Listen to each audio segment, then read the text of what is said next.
time then for another short chat with one of the flying display participants, and not just any old flying display participant, but the current World Aerobatic Champion, Capitaine Florent Audon, the French Air and Space Force, particularly from the Équipe de Voltige de l'Armée de l'Air et de l'Espace, their national competition aerobatic team. There aren't many countries in the world that have their Air Force provide their competitors at World Aerobatic Championship level, but France has a long history of doing so.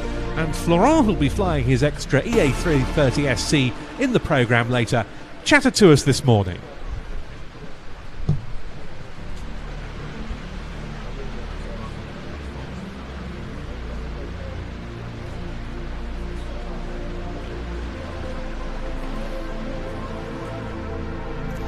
Florent, tell me a little bit about the World Aerobatic Championships that you won in Poland not many weeks ago. What's the key difference between competition and display aerobatic flying? So the last World Aerobatics Championship took place in Poland, in Zamość, a little town in the east part of Poland. It was very nice. All the people were very kind with us. It was a very nice championship. We flew all the program because the weather was very suitable during the 2 weeks. And of course I'm very happy because I came back home with the first place. So very proud of it, proud for my family and for all my team and for the French Air Force. So it was a very good sportive season for all the team. So it's good for this. The main difference between aerobatics in championships and in air show like today is like today I will fly with smoke system. So it is a more artistic flight. The aim is to put the aircraft in its limit. You can do whatever you want. The thing we want us to give to the public is some emotion. We want to take the public with us in the aircraft, and we want to the young men to give them some stars in their eyes. Now, you are following on in a great tradition of fantastic aerobatic pilots from the Équipe de Voltige de l'Armée de l'Air, aren't you? Are you very well aware of that as you progress? Yes, I'm very proud of my team because for more than 15 years now we have very good pilots. We had some legends of aerobatics like Renaud Ecal, François Levotte, Alexander Orlovsky and so on. So I'm very proud of them. I'm very proud to be the new generation of those pilots now. Florent Audon, thank you very much indeed. Thank you, thanks to you, thanks for welcoming, and I really hope to give some good time in all the public this afternoon. He certainly will give us a good time at 25-4 with the extra EA330SC of the Équipe de Voltige de l'Armée de l'Air et de l'Espace, one of two really high-octane, unlimited style aerobatic displays taking place on the programme, because we've had it confirmed that the jet pits of Rich Goodwin Air Shows will be with us this afternoon to take its slot a couple of items before the extra at 3:10.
Jersey's annual air display is the island's biggest event, and it's well known among airshow enthusiasts for hosting rarely seen aircraft that don't normally participate in airshows on the UK mainland.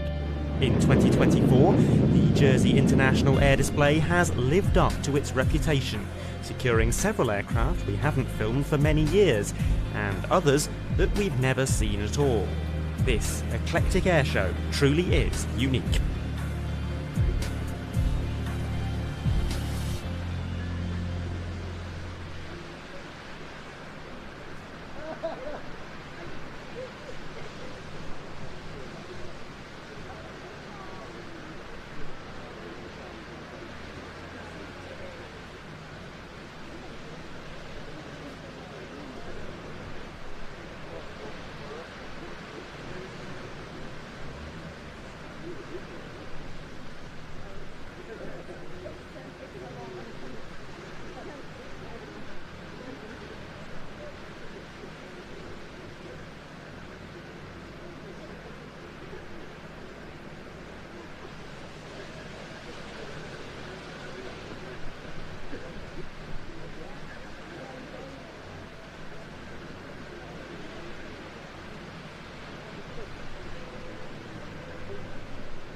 Instructor, so one of the most experienced guys there, but also a very sensible, logical thinker and actually a great teacher.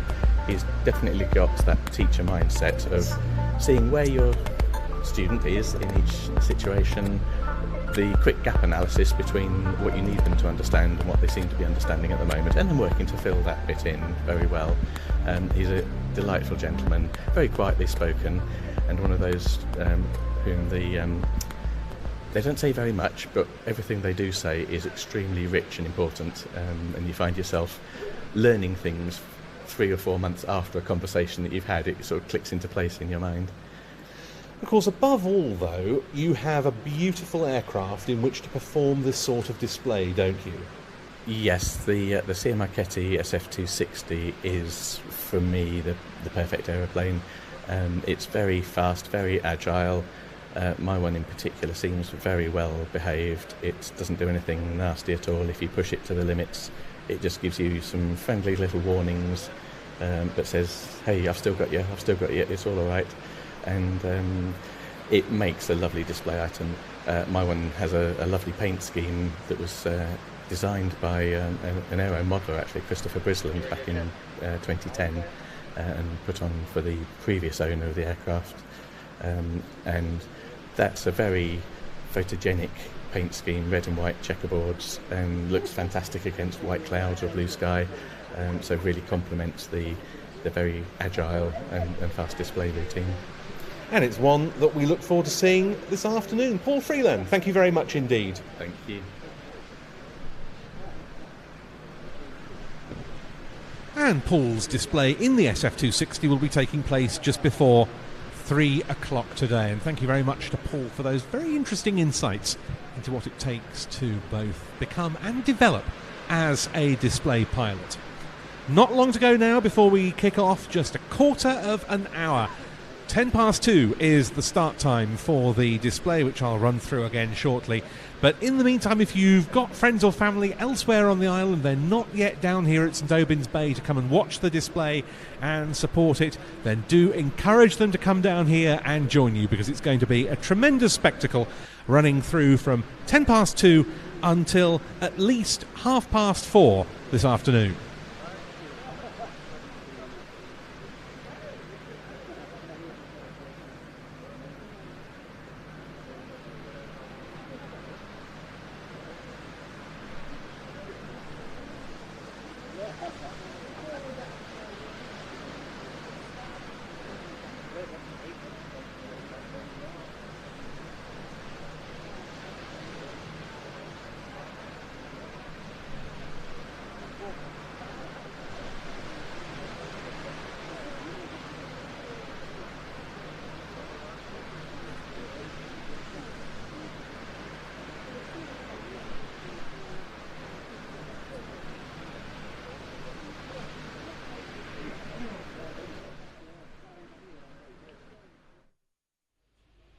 A very good afternoon, everyone, and welcome to this Plains TV live broadcast from the Jersey International Air Display 2024. And we are a little over 10 minutes away from the start of the flying display here, which we are very much looking forward to bringing you over the course of the afternoon. Absolutely lovely weather, as it turned out, because a few days ago we were looking at the weather forecast and anticipated that it might perhaps be a little wetter than this. But we haven't had a drop of rain all day, and let's hope that it stays that way.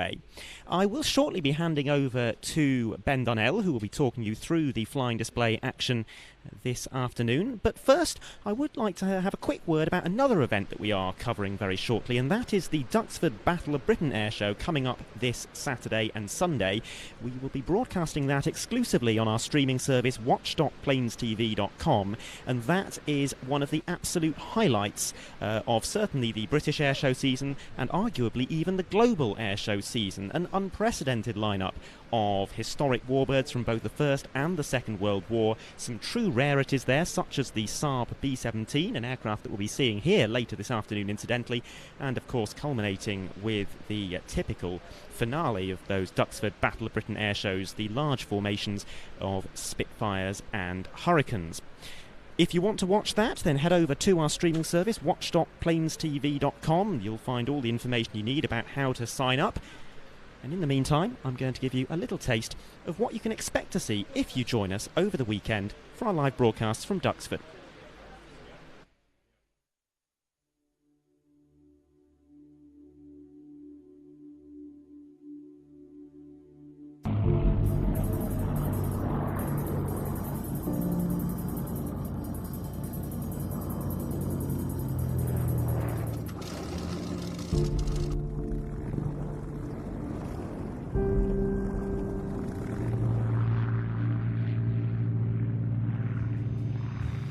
It's always one of the most memorable moments of the season.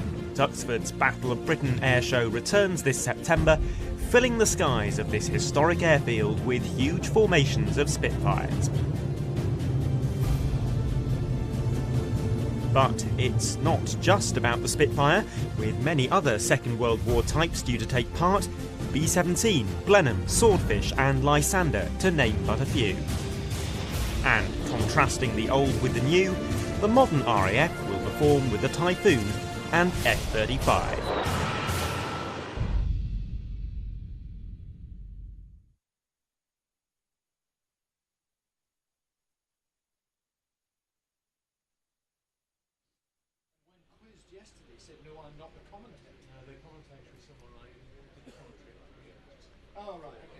So that all coming up over the weekend here on Plains TV, but before that we have an afternoon of entertainment ahead of us here at the Jersey International Air Display, which starts at 10 minutes past 2 local time, so around about 10 minutes to go, and this seems like an opportune moment for me to hand over to the commentator who will be talking you through the action for the duration of the flying display. It is, of course, Ben Donnell.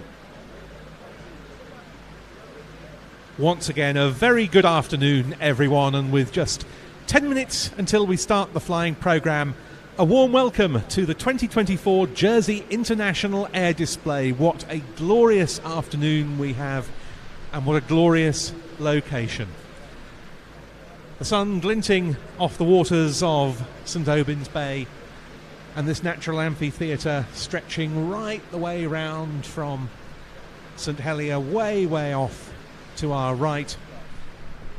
through St Aubin and beyond. And in these skies, over the course of the afternoon, we're going to be seeing a quite splendid lineup of historic and modern aerobatic aircraft, as well as the Royal Air Force parachute display team, the Falcons, to close the display. Hope you've all got an excellent vantage point. It's hard not to have one at a venue as outstanding as this, and it seems a very opportune moment once again to run you through what we're going to be seeing in the skies, because while we have, as I was explaining a little earlier, regrettably lost a few aircraft from the selection that are detailed in your souvenir programme, this is still a display of quite astonishingly high quality.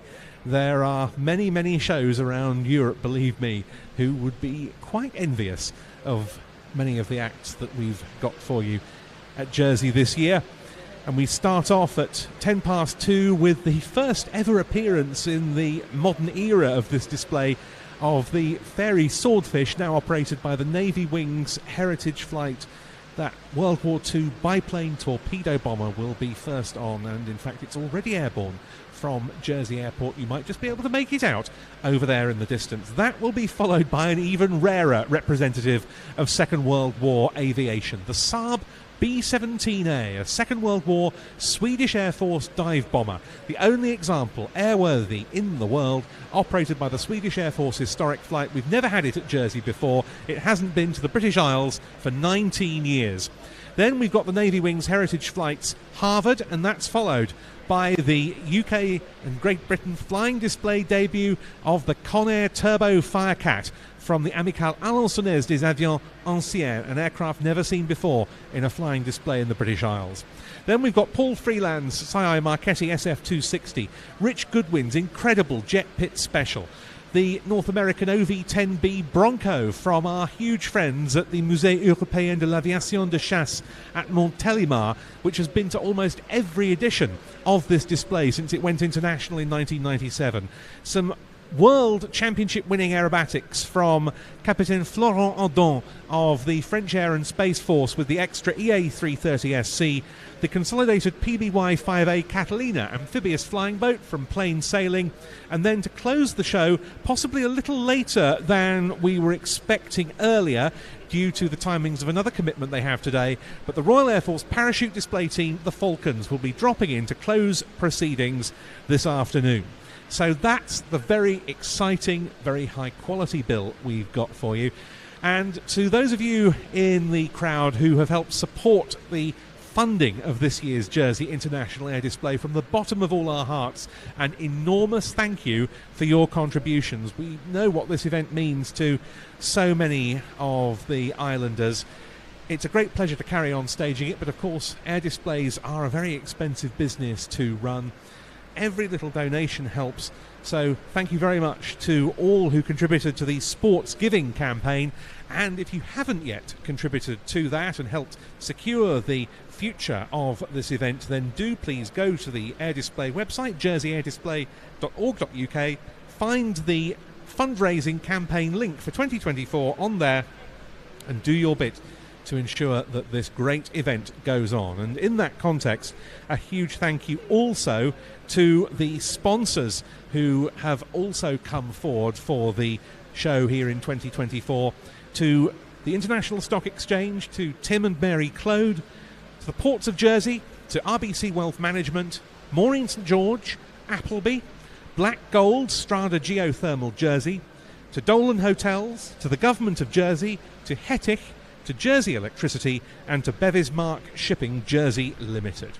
Those are our sponsors, all of them listed in the souvenir programme, along with a great deal of information on the aircraft we're going to be seeing today, and a few others that regrettably are not able to join us in the end for the 2024 show in the souvenir programme. It's just £5. That really isn't much to spend on a product of this quality, and you can buy them from the programme sellers you'll find around the site. All proceeds go towards the staging of this event, so do please buy a programme and once again support this great air display.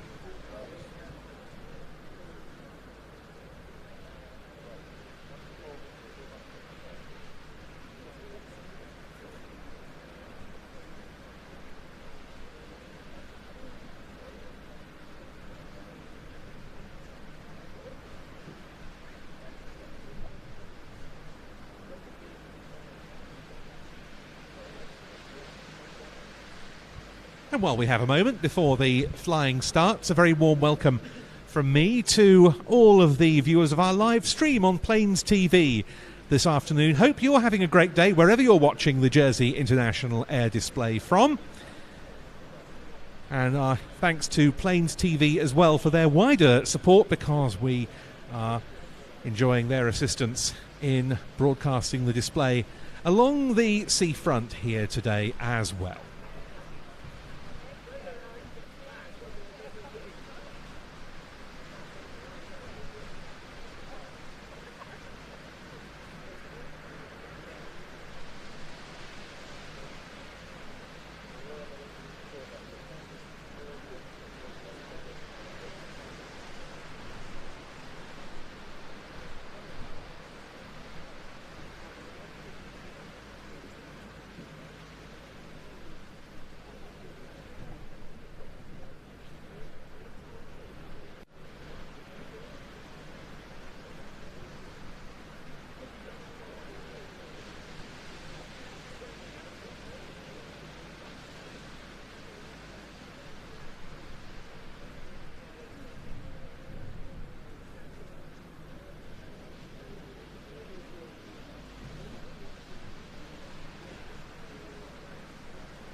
Well, now to kick things off today, you'll need to look out to the left, over towards the Elizabeth Castle end of the display area, for the stately arrival of what might seem like an unlikely warplane to have served in the Second World War, but it's one that did so with the most tremendous heroism on the part of its crews. The Fairey Company developed an aircraft they called the TSR-1, TSR standing for Torpedo Spotter Reconnaissance, as a private venture, and it first flew in March 1933. That aircraft was lost in a mishap soon afterwards, but on the basis of that, Fairey created the TSR-2 to meet an Admiralty specification for the Fleet Air Arm of the Royal Navy. It had a more powerful version of the Bristol Pegasus radial engine. It had slightly swept-back wings and a longer rear fuselage. It was intended to operate either on wheels or on floats. It was ordered in 1935, and it was named the Swordfish, and it was a name that was to come to resonate down the years in Royal Navy history, particularly when war broke out in 1939, by which time this slow, lumbering, seemingly very vulnerable biplane was already obsolete. No wonder this aircraft is today such a revered part of our national flying heritage, and we're delighted to welcome it here to Jersey for the first time. Look out to the left, and running in is the unmistakable shape of the Fairey Swordfish 1 from the Navy Wings Heritage Flight.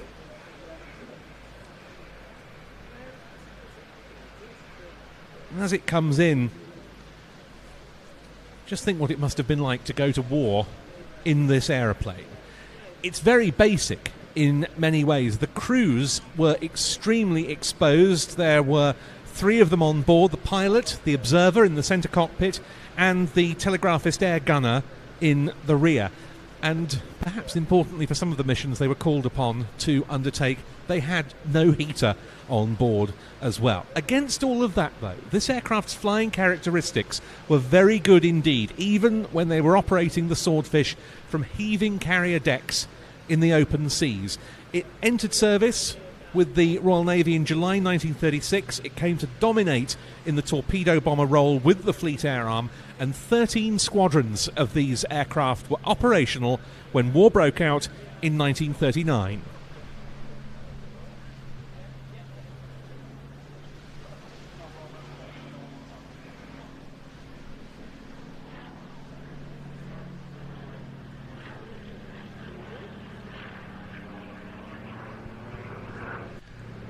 Really, the Fleet Air Arm should never have gone to war with such an outdated aeroplane in such an important role. To some extent, it could be seen to illustrate the sort of complacency that existed in the 1930s about the nature of future aerial warfare and the sort of muddles that went on in military procurement at the time.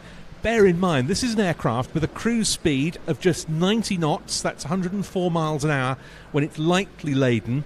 That's reduced to 82 knots or 94 miles an hour with a torpedo underslung.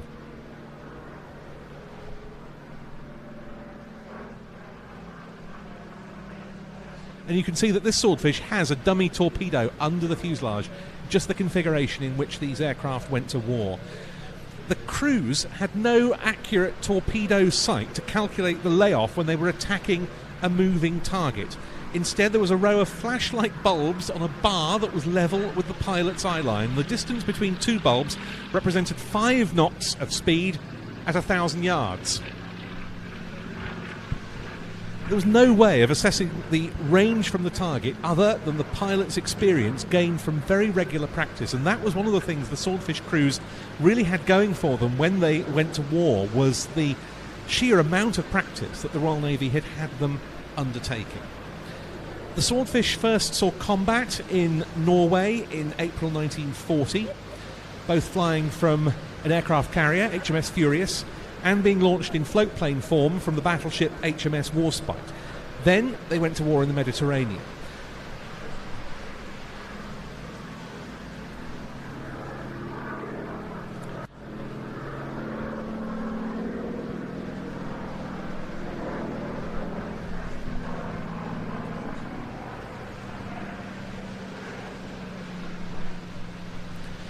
Later in 1940, there was the first of what could be described as the sort of essential moments in the Swordfish's career, when Fleet Air Arm Swordfish, flying from HMS Illustrious, attacked the Italian fleet in port in Taranto and effectively knocked it out of the war. It also provided something of a blueprint for the subsequent Japanese attack on Pearl Harbor. I think, though, the most famous action in which Swordfish were involved was the sinking of the much-feared German battleship Bismarck in May 1941. They actually hit the Bismarck twice. The first time, on the 24th of May, were aircraft from HMS Victorious, which managed one torpedo strike and slowed the ship down, which allowed HMS Ark Royal to get in range. And Swordfish from Ark Royal then achieved 3 hits, one of which damaged the Bismarck's rudder and effectively stopped it from manoeuvring, allowing the Royal Navy's home fleet to sink it with their guns.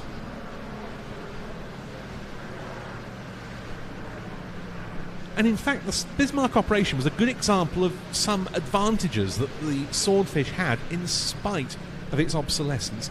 It flew so slowly that the flak guns on the Bismarck found it difficult to track the biplanes, and the Bismarck's guns struggled with close-in targets like the Swordfish presented. That was perhaps quite a surprising oversight on the part of those responsible for the configuration of the Bismarck, and it would be rectified later on the likes of the Tirpitz.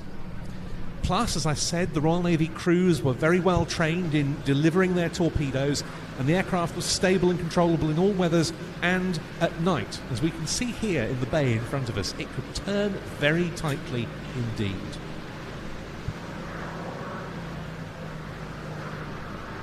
And you can see there the rear crew member waving at you as the aircraft goes past.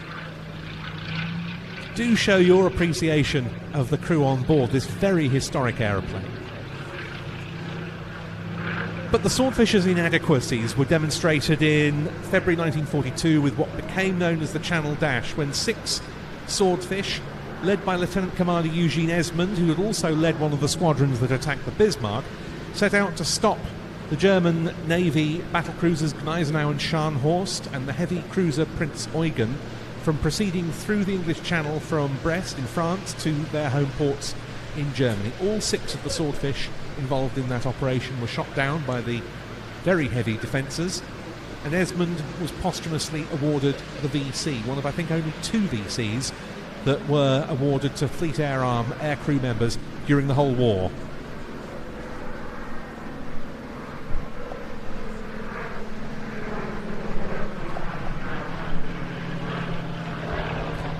Later, Swordfish had a key role in protecting the vital Arctic and Atlantic supply convoys to Britain, not just flying off conventional aircraft carriers and the smaller escort carriers, but also what were known as the MAC ships, the merchant aircraft carriers, which were working oilers or grain vessels with a small flight deck welded on top. And Swordfish went on to sink 21 German U-boats during wartime, mainly on those Arctic convoy escorts. This is the final pass from the Navy Wing's Heritage Flight. Swordfish, one of 3 they've got on strength, is giving you a wing wave. Do give it a wave as it heads off back home to its base at RNAS Yeovilton in Somerset.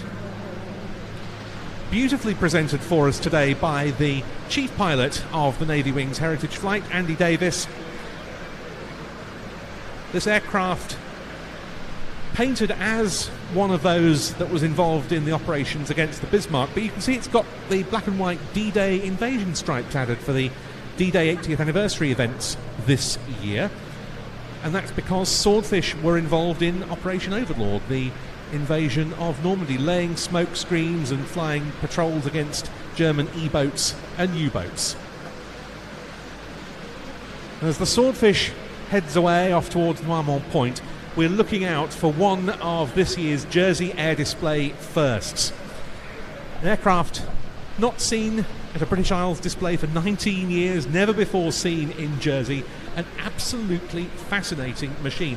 Just like the RAF in the UK, the Swedish Air Force in the mid-1930s was trying to expand rapidly, but it lacked its own manufacturing capabilities.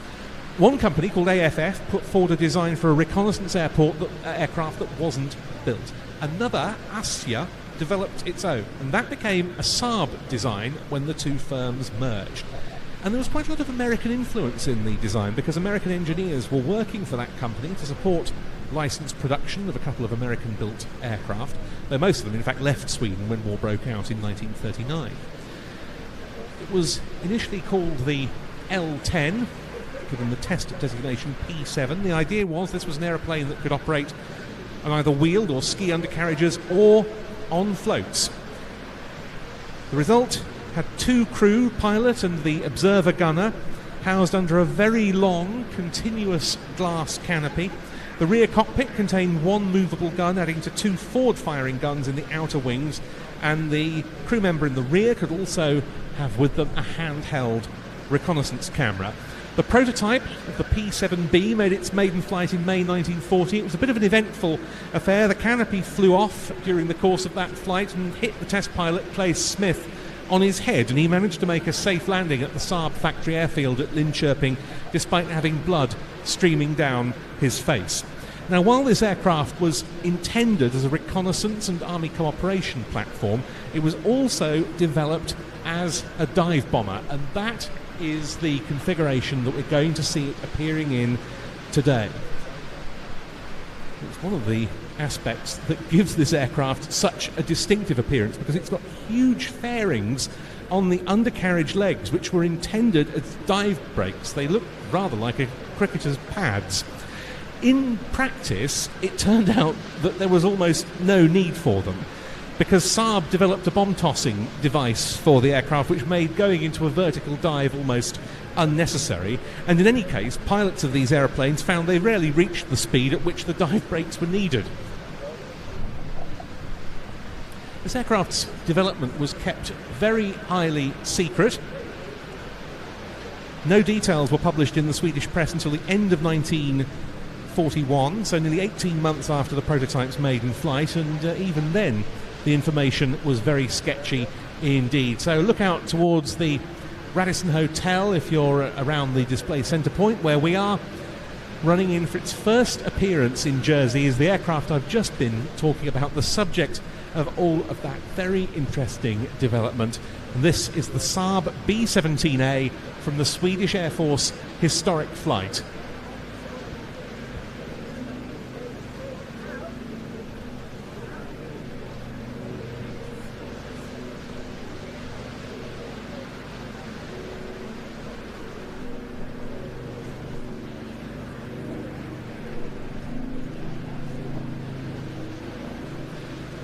And here it comes, diving in from our left. Just listen to the wonderful sound of the 1,065 horsepower Pratt & Whitney STWC3 radial engine.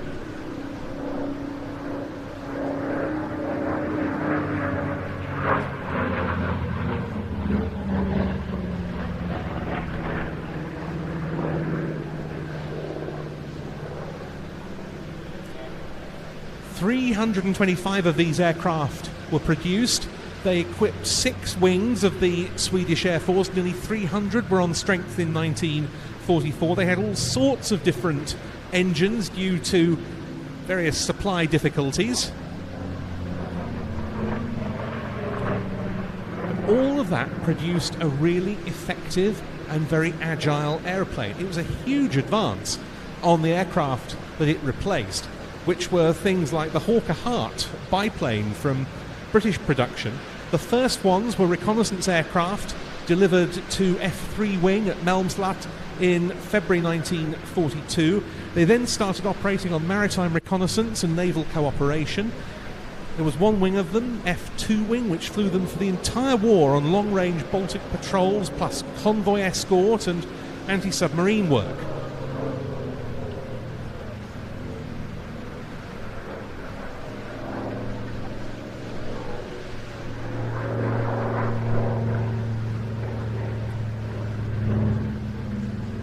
Now, the B17A bomber version, like the one we see here, arrived with F4 Wing in 1944, and there were several other dive bomber wings on the B-17. Now, Sweden, of course, was neutral, and there were nonetheless several encounters between Saab 17s and Axis aircraft. They had flak fired at them. One was attacked by a Luftwaffe Messerschmitt Bf-109 fighter, which caused a diplomatic incident, even though the Saab wasn't shot down. German vessels in the Skagerrak, the strait between the Jutland Peninsula of Denmark, the east coast of Norway and the west coast of Sweden, shot at B-17s like this one, but thankfully did no damage.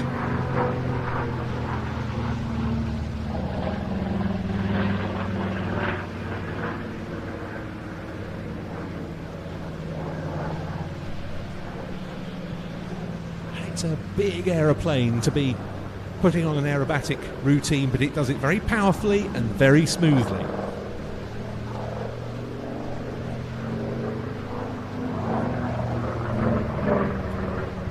Another wing of B-17 stationed at Kalmar in southern Sweden conversely used them to escort various Allied fighters, either to turn them away from neutral Swedish airspace or to escort them in to land.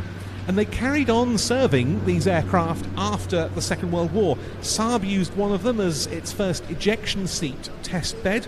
They were used to test jet-assisted takeoff, or JATO, equipment. The frontline ones were mainly retired in about 1947-48, but they were retained on second-line duties like weather reconnaissance and liaison. The last one wasn't struck off charge by the Swedish Air Force until December 1955.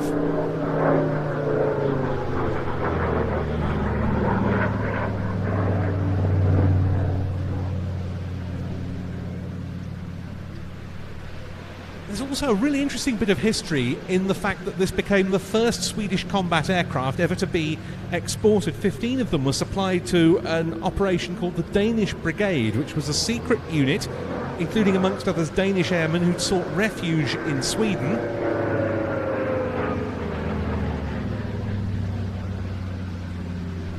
Where they were ready to fight when the time came against German forces who'd been occupying Denmark. They nearly conducted one mission, an attack on Aalborg Air Base, but the German surrender ended those hopes, and the Danish pilots in the end never even got to fly their aircraft home.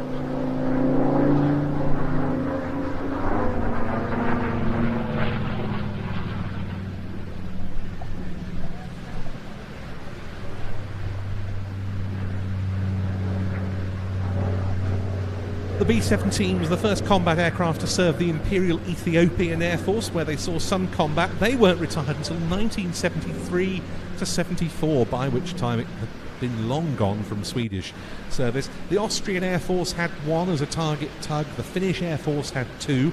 Several of them were flown in Sweden in civil hands after the war as target tugs, and two float planes by a company called Ostermans Aero in Stockholm to transport newspapers and fresh fish and shrimps. This one was one of the last two used by the Avia company as target tugs. It's coming in now for its last pass.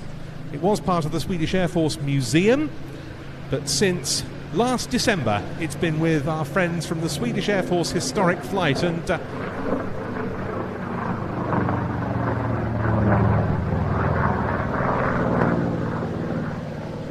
final aerobatic flourish to complete its sequence.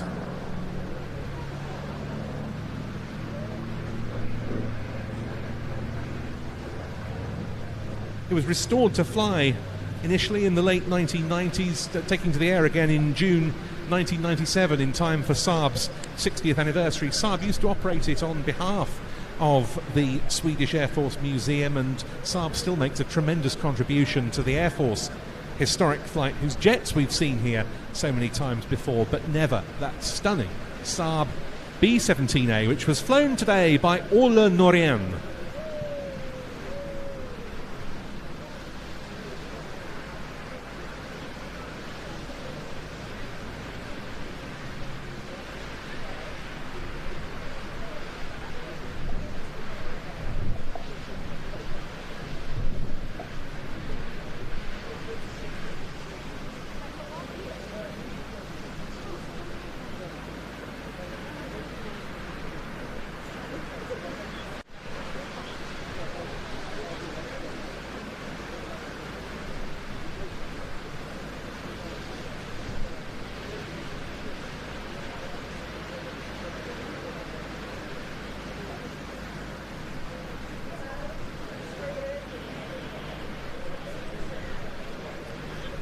So once again, that was one of the firsts we've got for you in today's programme, and it's a not inconsiderable undertaking to get that aircraft over here from its base at Såtenäs. And once again, the Swedish Air Force Historic Flight have done us absolutely proud in supporting this event. Don't forget, we've got a variety of trade stands and food outlets just behind where we are at the commentary point at the centre of the display area here in St Aubyn's Bay. Go and take advantage of those. Of course, there's also Le Fregat Cafe for you to enjoy down towards the left-hand end of the show site this afternoon. But wherever you are, I hope you're having a lovely day with us here in Jersey and enjoying these outstanding displays so far at the Jersey International Air Display, and plenty more of them to come.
Well, now, after that great rarity in the shape of the Saab B17A, a rather more familiar shape in the skies and a very familiar sound, that of the propeller tips going supersonic in this instance and producing the rasping acoustic effect that always accompanies this classic American-designed trainer, but it's a Canadian-produced one we're going to see, and our second aircraft of the afternoon from the Navy wings.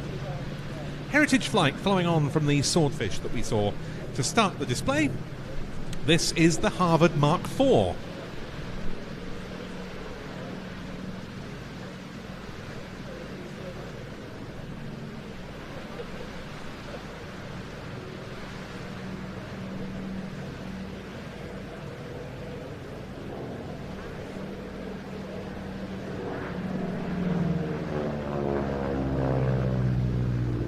.600 horsepower from the Pratt & Whitney Wasp, radial engine, and an aircraft with just the sort of handling qualities and flying characteristics that air forces were looking for to convert pilots onto the more powerful piston-engined frontline aircraft that they'd hopefully go on to master in their operational careers.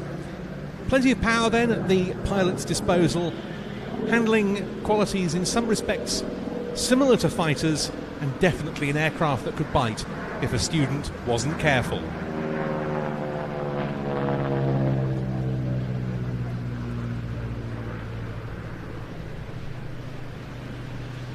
It could also be armed with guns, practice bombs, rockets and so forth, so it could be used as an armament trainer. No wonder it became so ubiquitous.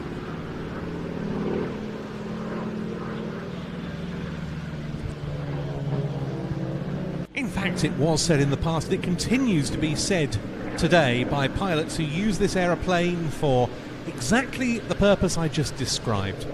That, quite honestly, once you've flown a Harvard, moving on to something like a Hurricane would be a relative piece of cake.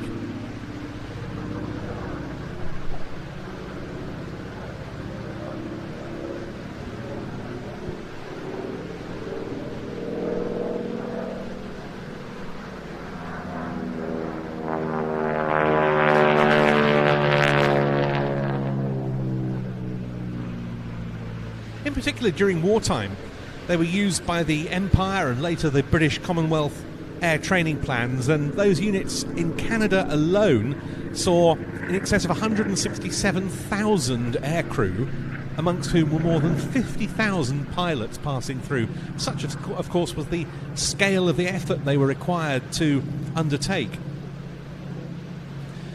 To us, this aeroplane has the Harvard, which was also the name it was given in Commonwealth countries.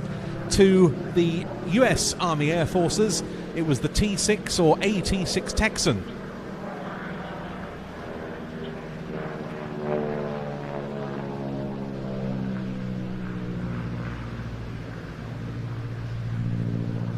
And to the US Navy, it was the SNJ.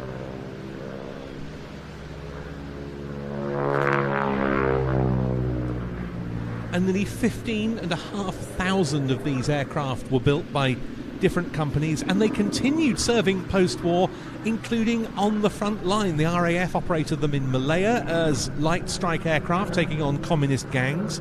The US Air Force used them in the very hazardous forward air control role in the Korean War.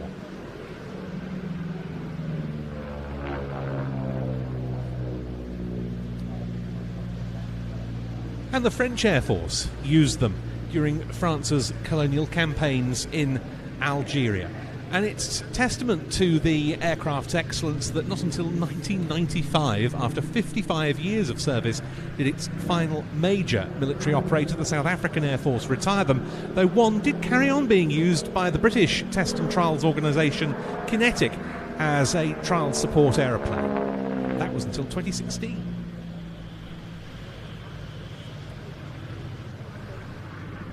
They're a vital element of today's warbird scene, not only as display aircraft in their own right, like we see here, but also performing that conversion training role, acting as that stepping stone from the elementary or primary trainers like the Tiger Moth and other similar aircraft through to the heavier warbirds, the likes of the Hurricanes and the Spitfires. And that's partly why Navy wings have got this one, which appears in their corporate colours, as well as the fact that it recalls the Fleet Air Arm's use of the Harvard as a pilot trainer.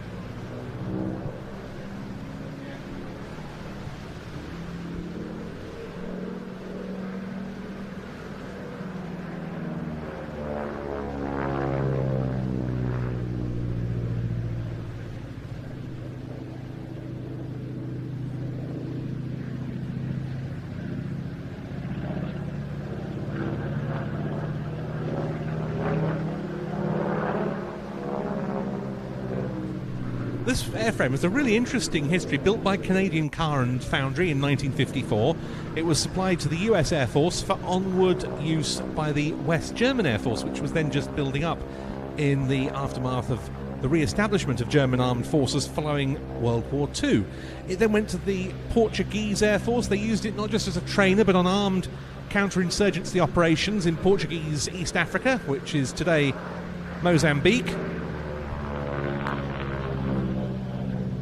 It's had several private owners since it was sold into civilian hands. The most recent of those being Navy Wings, who took the aircraft on in March 2021. And they use it for tail dragger training as well as for display purposes like we see here. Navy Wings is a civilian organisation that is another very good cause to support. They are the body that does the most to preserve Britain's naval flying heritage, whether through aircraft like the Swordfish and hopefully soon once again the Sea Fury, representing the frontline elements, or trainers such as the Tiger Moth and the Harvard that we see here, which is coming round for its last flypast. They're based at Royal Naval Air Station Yeovilton in Somerset,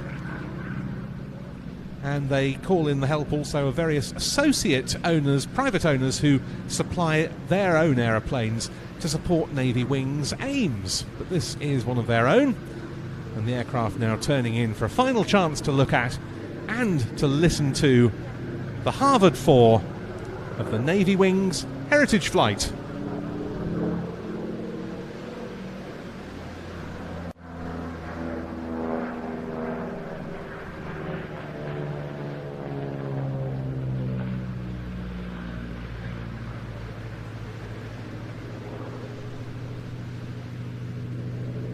Very nicely flown indeed for us today by Bill Dean.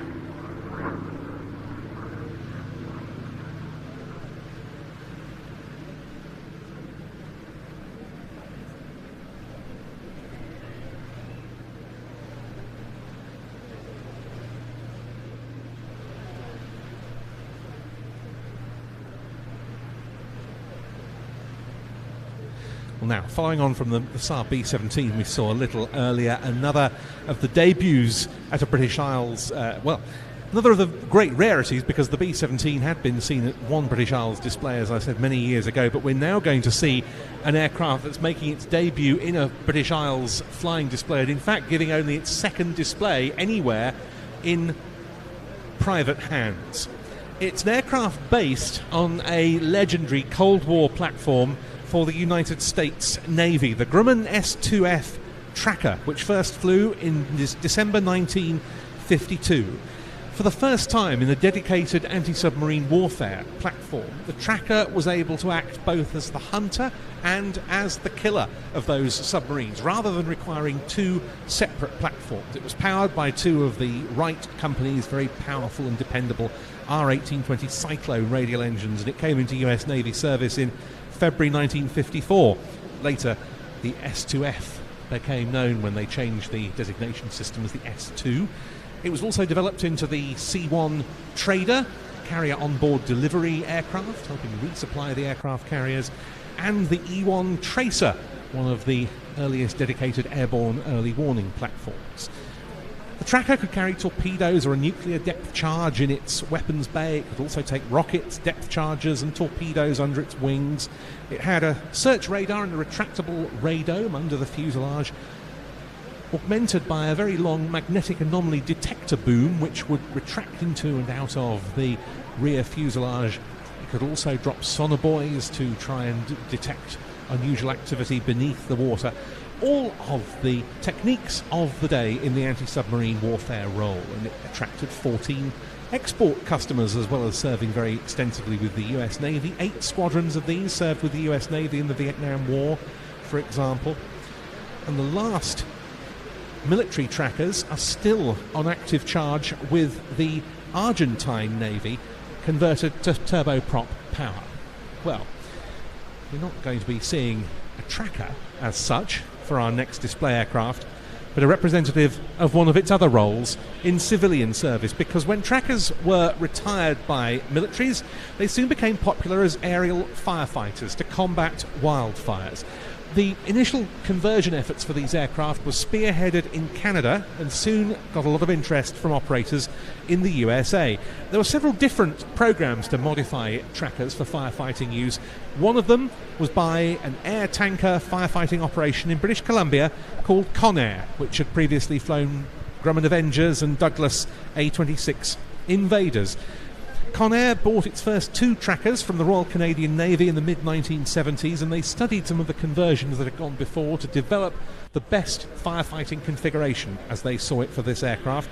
They gutted the fuselage and fitted a removable rectangular tank to carry the firefighting retardant of 725 imperial gallons above the level of the original floor, and they put 4 doors along the underside of the aircraft through which to drop that retardant. They called the result the Firecat, and it first entered service with Conair in 1978. It was then ordered by the Sécurité Civile in France, who were looking for a fast air tanker to operate alongside its famed Canadair CL-215 firefighting amphibians, and to be more cost effective. They'd fly patrols fully laden with retardant to combat wildfires in the south of France.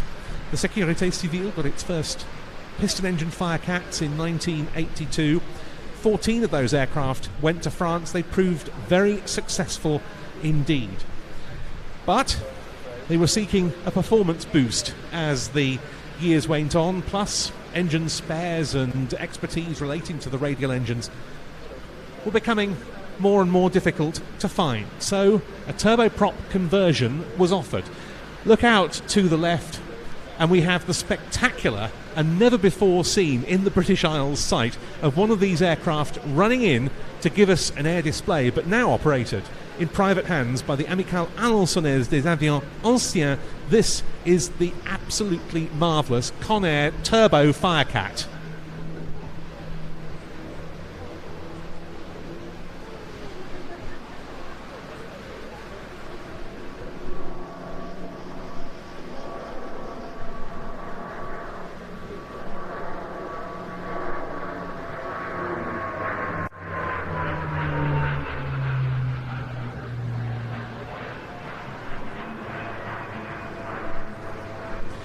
What a machine.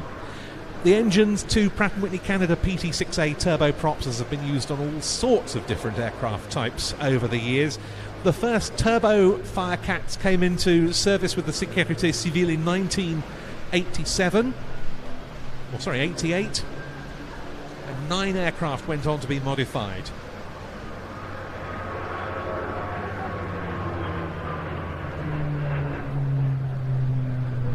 And the sort of flying that these aircraft would perform in the firefighting role was very challenging, often downright risky. Of course, it had to be performed at very low level. It was largely done by ex-military pilots.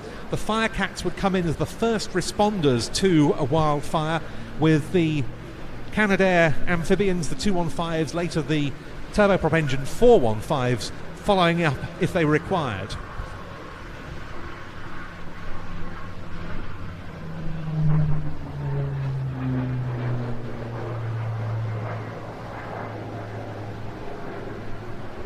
And that was a 90-degree bank, definitely no more.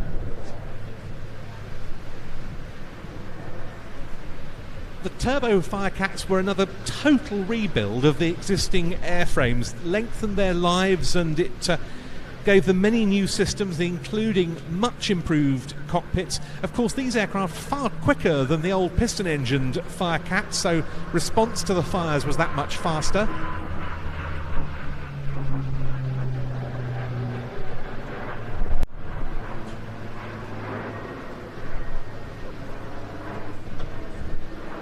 And it kept in service aircraft which, by any normal standards, should long ago have been retired. This one dates from as far back as 1959, when it was built for the US Navy. It was converted to Firecat standard by Conair in the mid-80s, delivered to the Sécurité Civile, then based at Marseille-Marignane, and then it was modified again into the turboprop.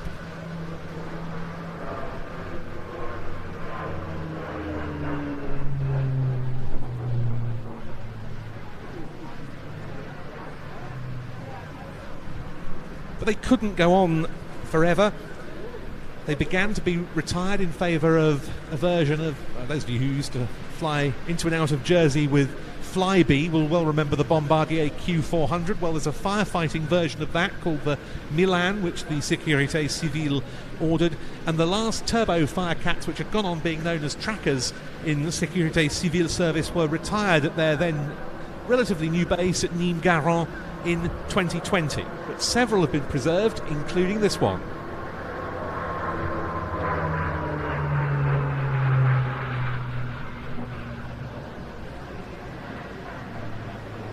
It was bought by the Amicale Alençonnaise des Avions Anciens, again banking it right up to the 90.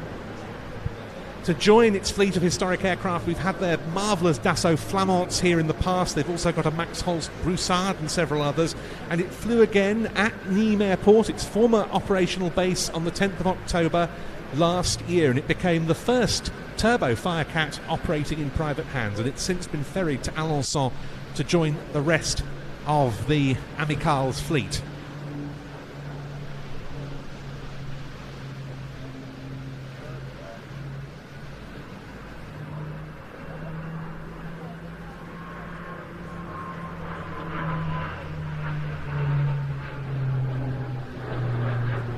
And they're very keen on displaying this aircraft over here in the British Isles as well as in France. It made its first airshow appearance of all in the static display at the Royal International Air Tattoo at Fairford this July. But it is, of course, a first here in Jersey in a flying display. A really important aircraft in the history of the Sécurité Civile. At one stage, Firecats or turbo Firecats of that organisation would make the first retardant attack on fully 70% of all fires that were felt to require aerial intervention. These really were the first responders. And they became legendary in France alongside what were always known as Les Canadaires.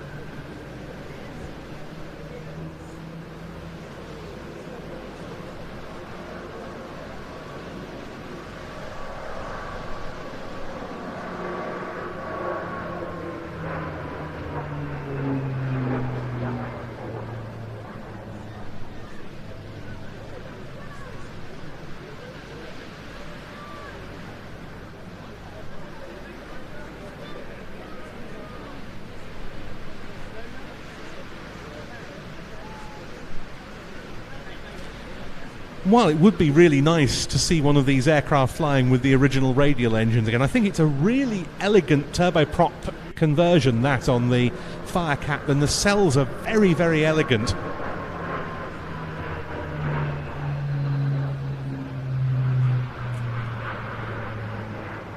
But above all, it still looks in profile pretty much exactly like a tracker, and it flies under the call sign that it always operated under in Sécurité Civile service, Tracker T15.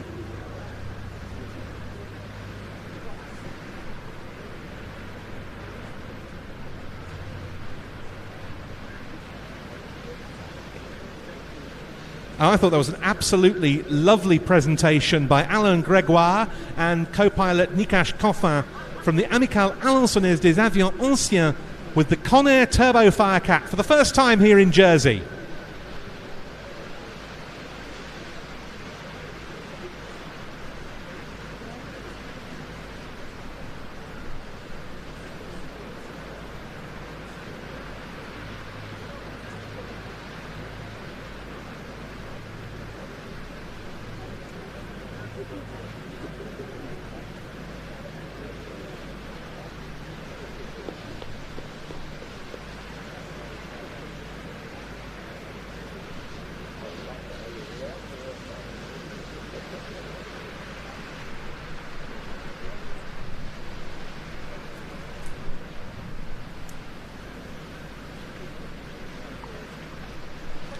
Just to remind you of the other items that we've got coming up, the SF260 will be next, that's followed by the jet pits, then the Bronco, the French Air and Space Force Extra 330SC, the Catalina, and then to close the show, the Royal Air Force Falcons parachute display team.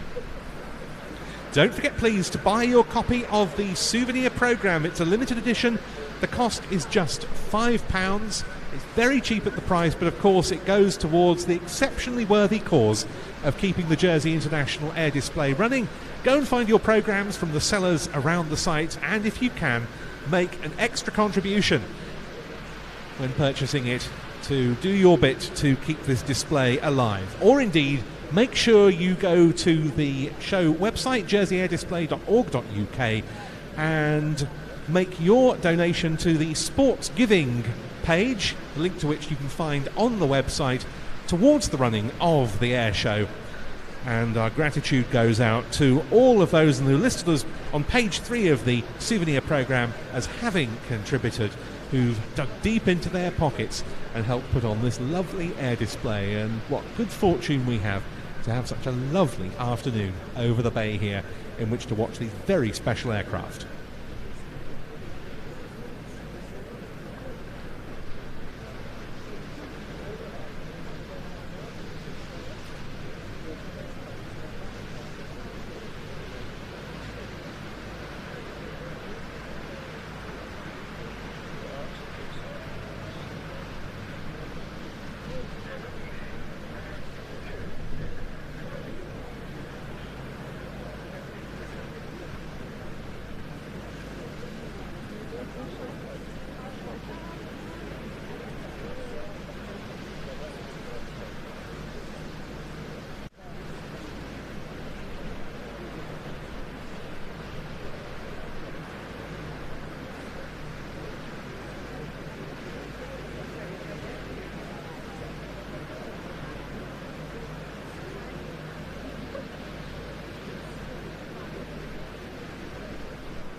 Well, keeping things going in quick-fire style here at Jersey this year.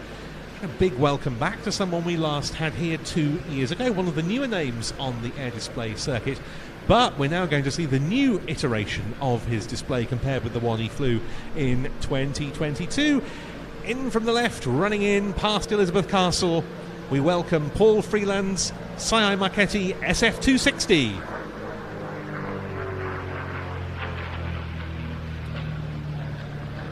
Wonderful little aerobatically capable Italian designed and built trainer and tourer, and in which Paul can now himself perform aerobatics.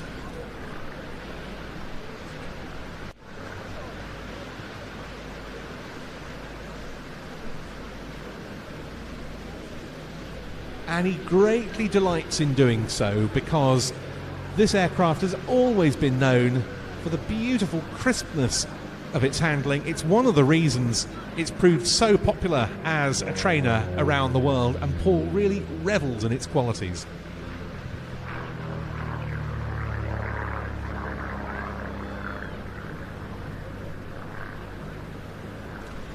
.260 horsepower, Lycoming piston engine up front, but it's combined with one of the most elegant and streamlined and aerodynamically efficient airframes of any aircraft in its class.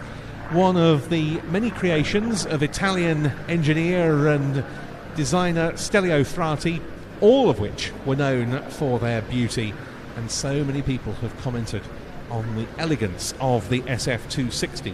This is actually the oldest production example still flying, which was first registered in Italy as far back as 1966.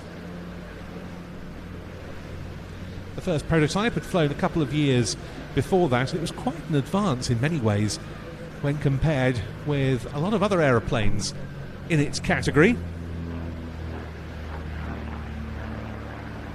If you don't want to perform aerobatics in it, it's a very good tourer as well. Cruisers at 180 knots, it's got a range somewhere in the region of 1,100 nautical miles. A 4-place cockpit.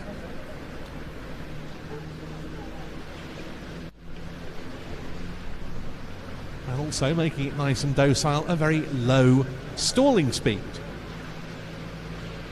Adding to the distinctiveness of the design are the two wingtip mounted tip tanks, augmenting the fuel capacity and thus the range. The Italian Air Force, of course, bought these in quantity as basic trainers and still uses them. The Belgian Air Force, as was the Belgian Air Component as it today is, still just about uses the SF260, and we've seen their display team, nowadays known as the Red Devils, here at Jersey in the past, though that team is very shortly to disband.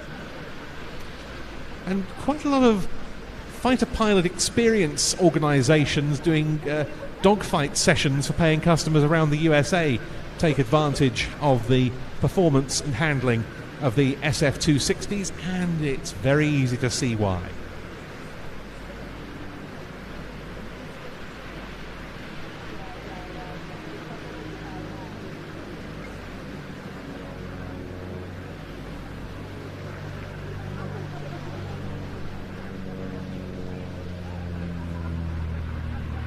Paul putting on a lovely, precise aerobatic display. He's owned the aircraft since late 2014. He got his aerobatic rating a couple of years later, and continuing that progression just 2 years on from that, he gained his display authorization.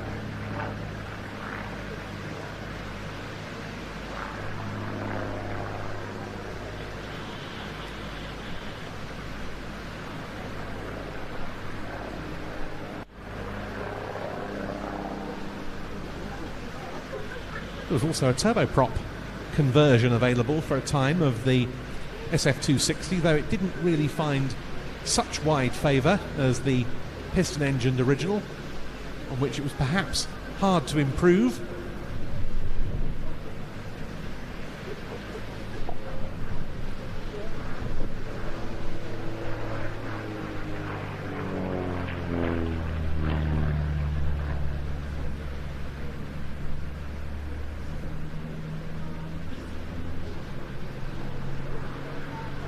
Pulling into a lovely high repositioning wing over there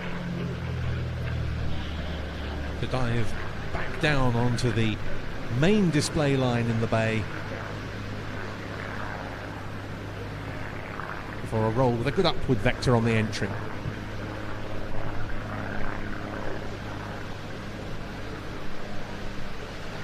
This really is a very nice aeroplane for a pilot perhaps wanting to get into display flying just as Paul has.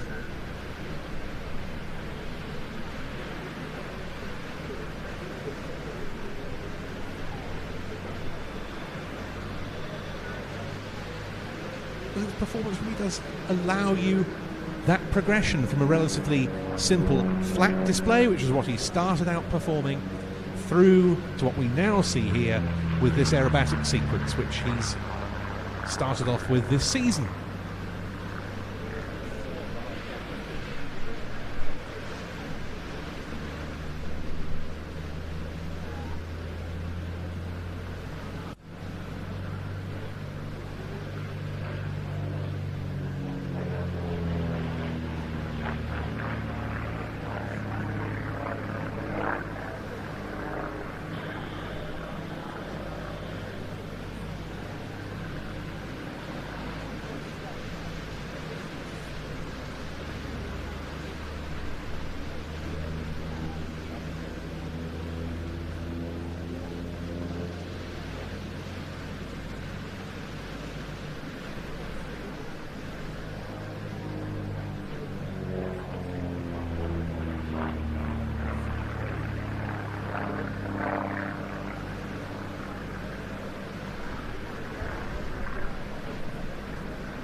taking full advantage of the expanses of the display arena over the bay in front of us, really filling the sky with this display, giving all of you along the front, wherever you may be, a good chance to look at this aeroplane. And that's no small feat in a relatively small, relatively low powered aircraft in comparison with some in today's display.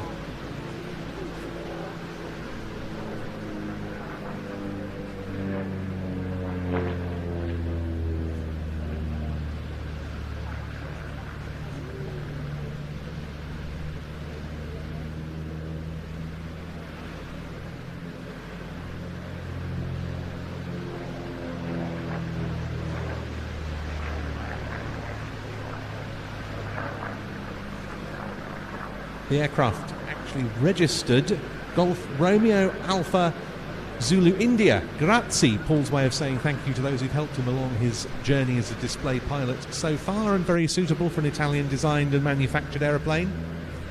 And this is, I say, very much an historic aircraft in its own right.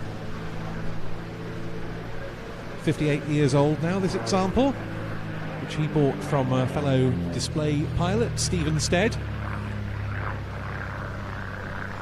Those of you who were listening before the display will know that Paul was very attracted to the colour scheme that had been applied to this aircraft before he got it. It does suit very well indeed.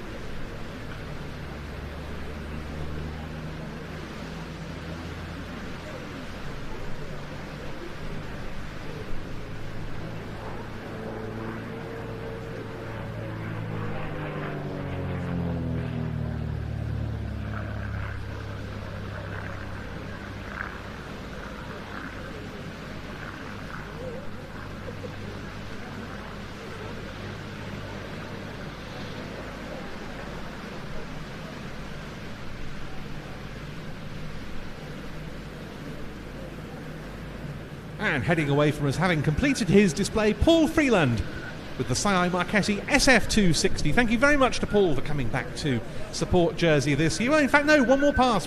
He's coming in now round past St Aubin and giving you this final pass.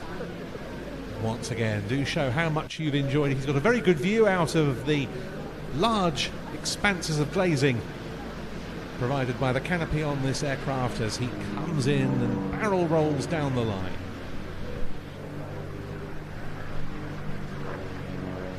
And there's his little farewell wing waggle.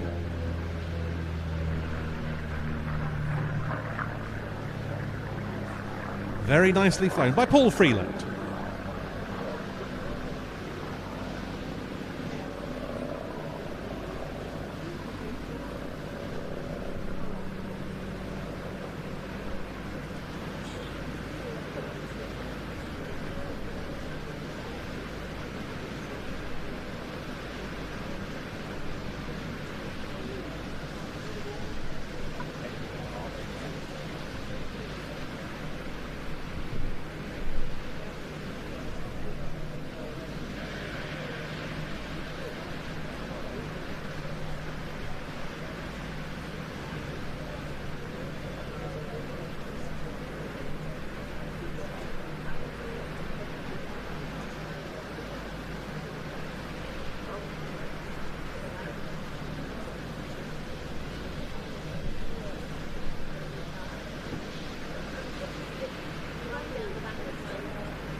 A few moments to wait before the arrival of our next display aircraft, which will be the Jet Pitts, followed by the Bronco, the Extra 330, the Catalina, and then the RAF Falcons to close.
Right, time now for our next display, and it is one that no matter how many times you see it, you are always, frankly, awestruck by. The combination of a tiny piston engine propeller-driven biplane with 2 jet engines on the sides. It's a display pilot who's delighted us at many editions of the Jersey International Air Display, but this really is something else, and you'll need to look out in the opposite direction to everything else so far today, because over towards the right-hand end of the display area, and you can now hear it as well, is Rich Goodwin with his amazing jet pits. Now, I mentioned earlier that I hope you're all enjoying watching the show today on the Plains TV live stream. Well, up here at the commentary position, assisting with the sound engineering for today's show, is Adam Landau from Plains TV. And Adam, you're going to help talk through what we're going to see over the next 10 or so minutes. Yes, thank you, Ben. And it is a tricky one to commentate on this because there's an awful lot going on in this display, and a hugely complex aircraft to operate as well, so there are a number of factors that can cause Rich to deviate from his display sequence a little bit from time to time, but we shall do our best to keep you informed as to what is going on. And we start from the right hand side with a knife edge pass, one of Rich's trademark knife edge passes, and then we'll experience just what makes this aircraft so special.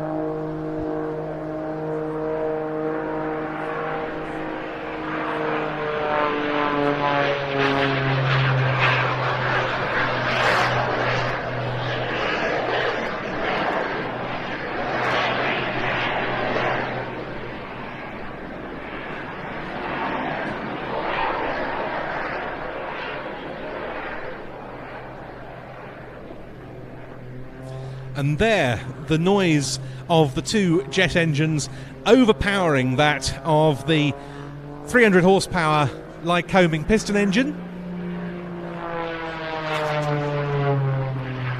Yes, a pair of Lynx turbojets, and they, combined with the piston engine, give this aircraft a thrust-to-weight ratio of approximately 1-to-1, and that is more or less sufficient for the aircraft to enter brief periods of hover. Yes, because between them it's a total thrust of around 1,700 pounds. The aircraft weighs 1,550 pounds.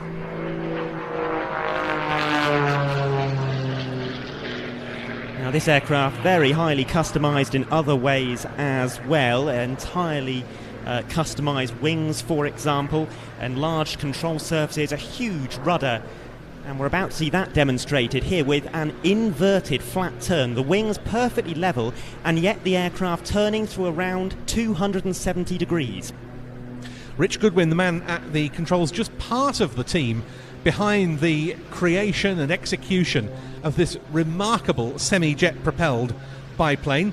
He started out as an RAF pilot flying the Tornado GR1 strike aircraft, and then while he was still in the RAF, he took up competition aerobatics. He moved on from that to the display world, first with his much modified muscle pits, and then this jet pit, which first flew in 2019 and then underwent a great deal of testing with the jets on to make its debut last season. And there they go again. And those jets burning an awful lot of fuel, only about 10 minutes worth of fuel for the jet engines on this aircraft. And you'll actually notice the difference in performance as that fuel is burned, because the thrust-to-weight ratio will improve substantially over the course of the performance. The hovers will become longer, and the rate of climb will become yet faster.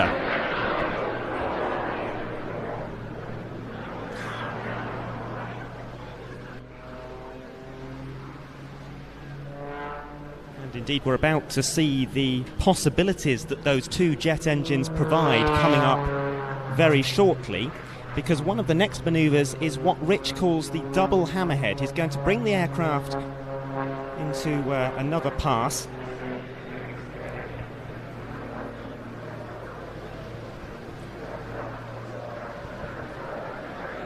And after this next pass, he'll be pulling up into the vertical after he's completed these flick rolls, diving down towards us, then pulling up into the vertical with full asymmetric thrust, opposite rudder, and just as he reaches around about zero airspeed, he'll swap the direction of the rudder, and we'll see the aircraft cartwheeling, hopefully about 2 times round its left wingtip. There it goes, there's the first, and there's the second. And it's worth saying as well about this aircraft, it has substantially enlarged ailerons on the very impressively configured wings, which really help with the aircraft's authority in roll as well.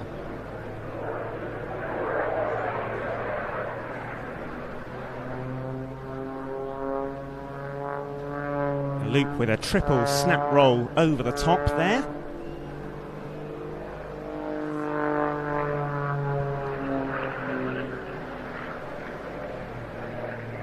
Enlarged elevators too, giving the aircraft fantastic pitch authority, and that is something that we are hopefully going to see demonstrated very shortly in the form of a very small loop indeed. Rich calls it the micro loop. There he goes. That's a manoeuvre, you almost could call it a cool bit if that was a jet fighter. Extraordinary. And now the first of the hovering manoeuvres of the display.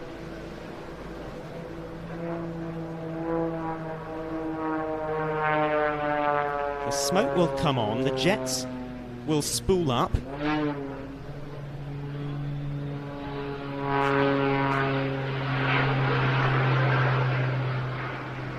And he hangs almost static in the air.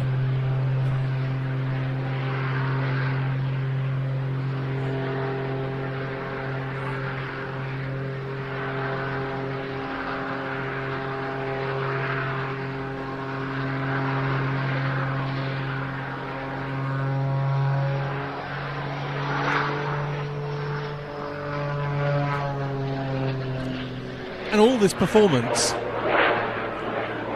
from an aircraft, the initial design of which, the first pit special, took place before World War II even ended. The first prototype of Curtis Pitz's diminutive aerobatic biplane took to the air 80 years ago this year in 1944. I wonder whether he could ever have foreseen such development upon his very basic but still extremely impressive original concept.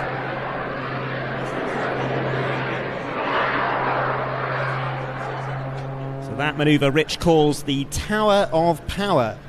He pulled into the vertical and then 3 different types of roll on the way up. Initially you saw aileron rolls, then snap rolls, and then a torque roll. And the aircraft sponsored for the 2024 season by his new commercial backer Aerobytes, who provide flight data monitoring and flight operational quality assurance.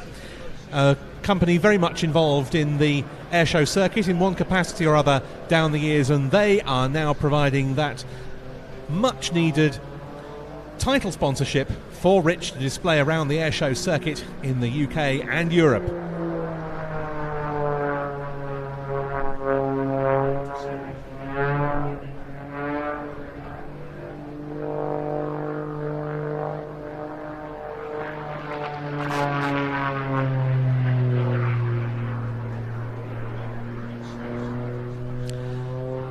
The airframe stressed to both plus and minus 6G.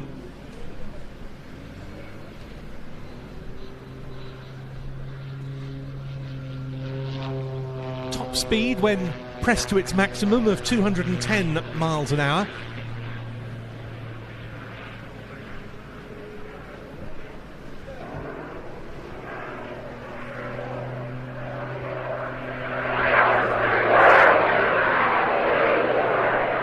Into another of those hovering manoeuvres. 2 types of hover in this aircraft.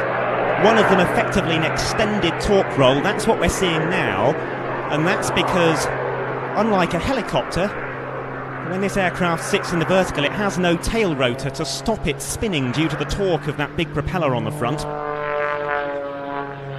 And the second type of hover We saw it earlier, Rich actually maintaining about 15 knots of forward airspeed just to have that little bit of airflow over the wings, maintain that controllability and be able to arrest that rolling motion. Now, something quite remarkable coming up next. This is a new manoeuvre for this year that Rich has developed. He calls it the Christmas tree because he's going to spiral up now, getting ever tighter as he climbs.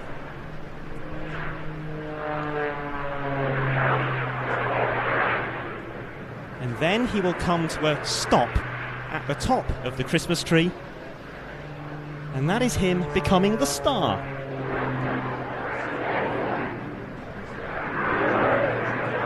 And a lovely chance to watch it here against this big patch of blue sky in front of us. Yes, it stands out so well. Yeah. Powerful smoke system on this aeroplane as well. And he's carrying on quite a family tradition, Rich, because his late father, Ken Goodwin, was one of the RAF's top fast jet aerobatic exponents on the Hawker Hunter and the English Electric Lightning during his service days. A brilliant performer at air shows large and small right across Europe. And he's brought something totally new to the European display scene with the addition of the 2 jet engines in this season and last. Yeah, and the scale of that undertaking really cannot be overstated, because this has been a 4 or 5 year process to bring this aircraft to the airshow circuit. And he was talking about it for many years before that, and undertaking the studies that were necessary to, in the end, bring to fruition what we've just seen, now coming in at the slow on the knife edge.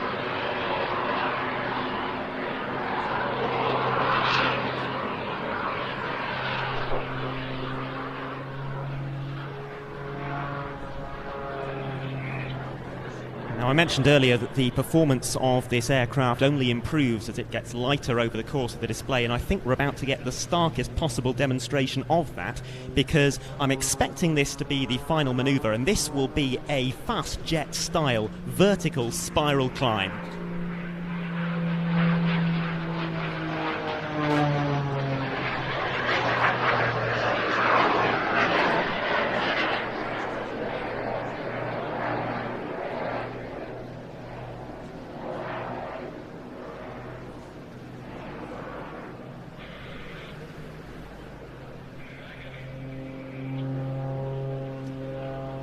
Well, what a fabulous performance over Jersey today from Rich Goodwin with his amazing jet pits.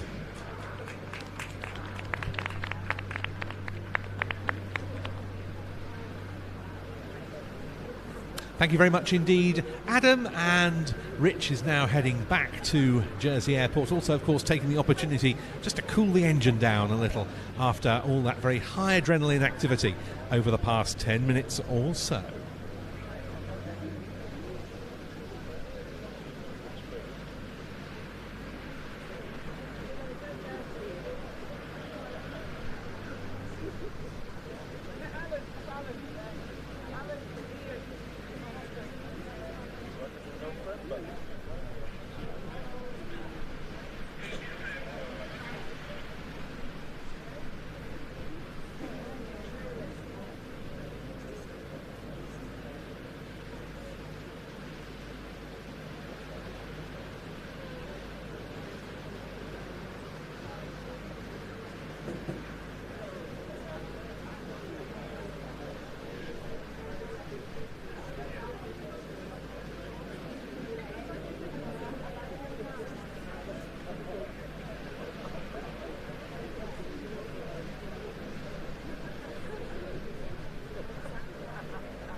Now, though, we change the pace once again and we go back to another civilian-owned warbird from an operator in France. And this is an aircraft that has been to pretty much every edition of the air display here since it first turned international in 1997. We're taking ourselves back to the era of the Vietnam War and a real jack-of-all-trades aircraft. One that proved itself in many, many different roles, not only in the Southeast Asia conflicts of the 1960s and 70s, but also elsewhere.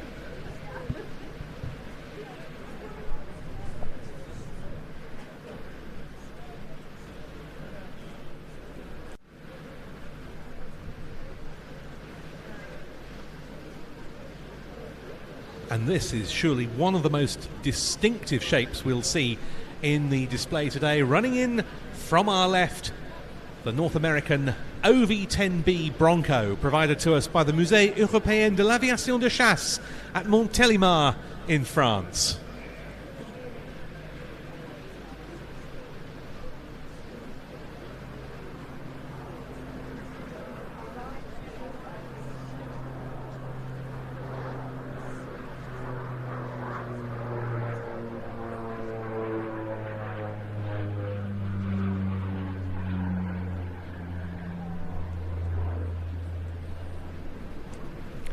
So what exactly have we got here in this very distinctive looking machine? Well, it's an aircraft that was designed to meet a requirement for an aeroplane that had 2 crew members, could withstand between +8 and -3 G, fly off aircraft carriers, have a top speed of 350 miles an hour, carry nearly 2,500 pounds of cargo, or 6 paratroops and stretchers, or so on. It was to produce a light-armed reconnaissance aircraft for the US military, and North American Aviation won the contract with this aircraft, which first took to the air in prototype form in the summer of 1965, and it came into service 3 years later in time for duty in the Vietnam conflict.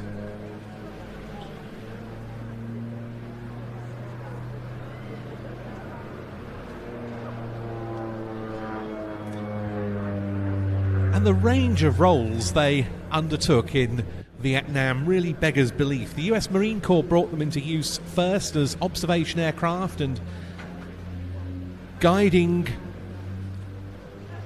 the attacks of other strike aircraft and ground artillery as forward air controllers.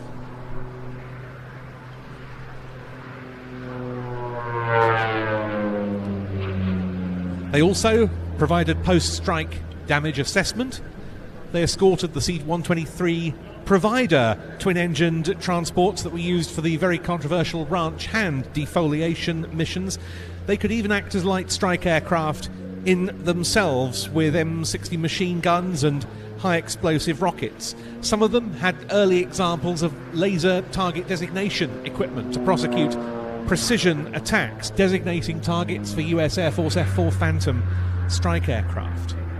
The US Navy used them on light attack interdiction and naval fire support. Sometimes the Marine Corps Broncos even dropped paratroops in Southeast Asia.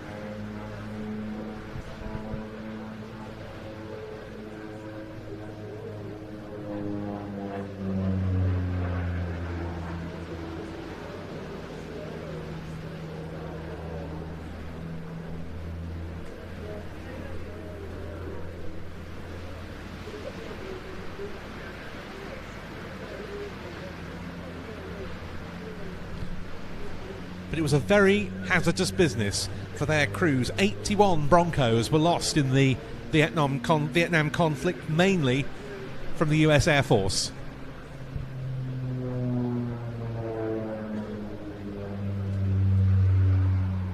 And it was one Air Force Bronco pilot, Captain Steve Bennett, who won the Congressional Medal of Honor for his sacrifice on Vietnam. He was on a fire control mission also involving US Navy ships when he was diverted to support some American troops who were under attack by North Vietnamese infantry. His aircraft was hit by an SA-7 surface-to-air missile, and he had to ditch on the water. Now, when you look at the design of this aircraft with that high wing and the twin boom configuration, you can understand this is not an aeroplane that you particularly want to ditch. The Marine Corps Forward Air Controller in the back seat managed to get out, but Bennett sadly lost his life. And that was one of those 81 Bronco casualties in Vietnam.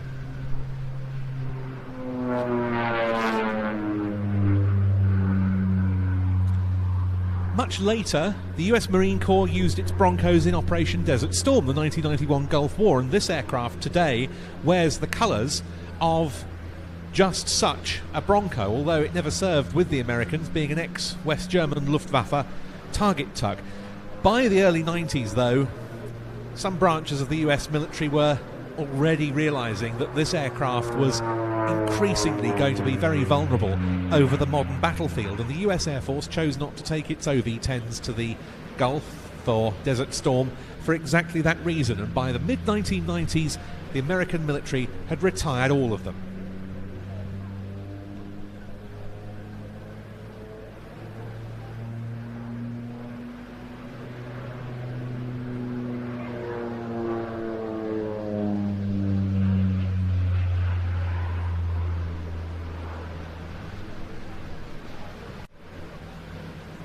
And yet this is very much the sort of aircraft that's come back into vogue. Rugged, relatively simple and easy to operate light strike aircraft for counterinsurgency type missions.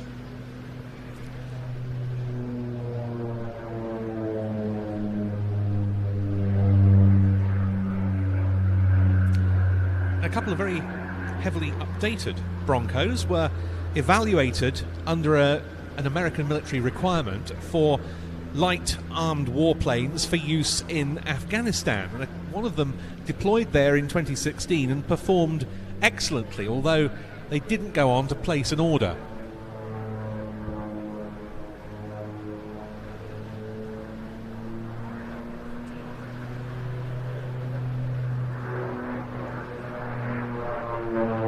And as you watch this one go through its paces, you can tell why it would be considered a useful aeroplane still to this day, because its agility is absolutely remarkable for a twin-turbo prop utility aeroplane.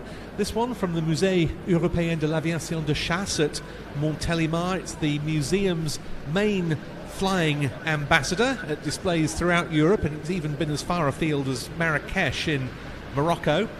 First took to the air in February 1996 in civilian hands, and it's displayed today flown by its regular pilot here in recent years, Jean-Luc Berry, always nicknamed Chuck. That was him completing his display with the OV-10B Bronco.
once again, a reminder that you can donate towards the future of the Jersey International Air Display by going to the show's sports giving page, a link to which can be found on the show website, jerseyair.display.org.uk, or indeed, I believe there are bucket collectors going round the showground today, so your contributions really would be hugely welcomed, because this marvellous event deserves to go on for many, many more years, yet bringing you displays of the sort of quality we've enjoyed so far this afternoon.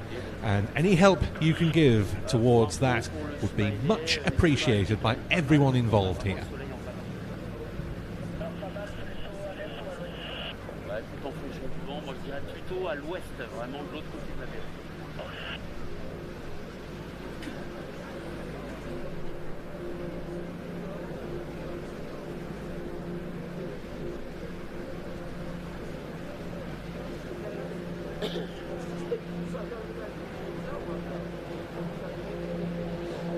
Now it's time for our only foreign military act of the 2024 show, but it's an incredible one that we're going to enjoy. The very highest level of individual unlimited aerobatics is what we're about to see. It comes from the French Air and Space Force, the Armée de l'Air et de l'Espace, and it's from their national competition aerobatic team, the Équipe de Voltige de l'Armée de l'Air et de l'Espace. It's an extra EA330SC. You can see the smoke going on in front of us. And at the controls is none other than the newly crowned World Aerobatic Champion, Capitaine Florent Audon.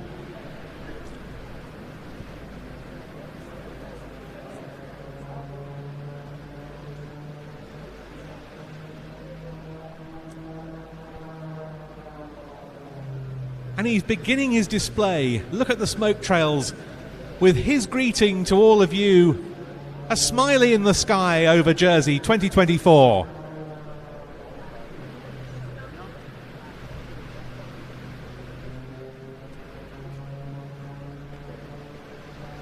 And throughout what we're going to be seeing over the next few minutes, always the incredible performance and handling qualities of the extra EA330SC are going to be to the fore, as well as the sort of skills which guided Florent to the World Championship in Poland not many weeks ago.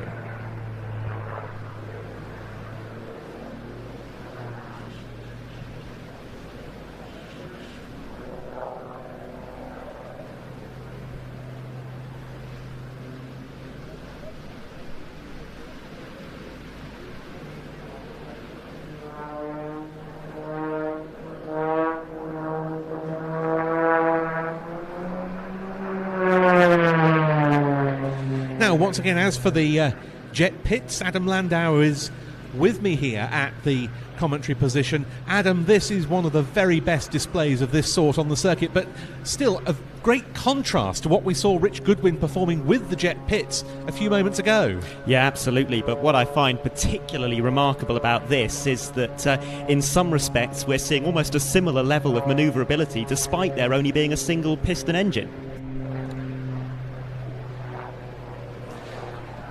The extra EA330SC, the choice of the Équipe de Voltige to replace its long-serving CAP 232s some years ago. It's won multiple World Aerobatic Championships in the hands of French pilots, of whom Florent is the latest to pick up the trophy. And that, what we saw just there, absolutely remarkable. That was, I suppose, what you'd call a rolling circle or a partial rolling circle, but in the vertical, around about a third of a loop, but with continuous aileron rolls.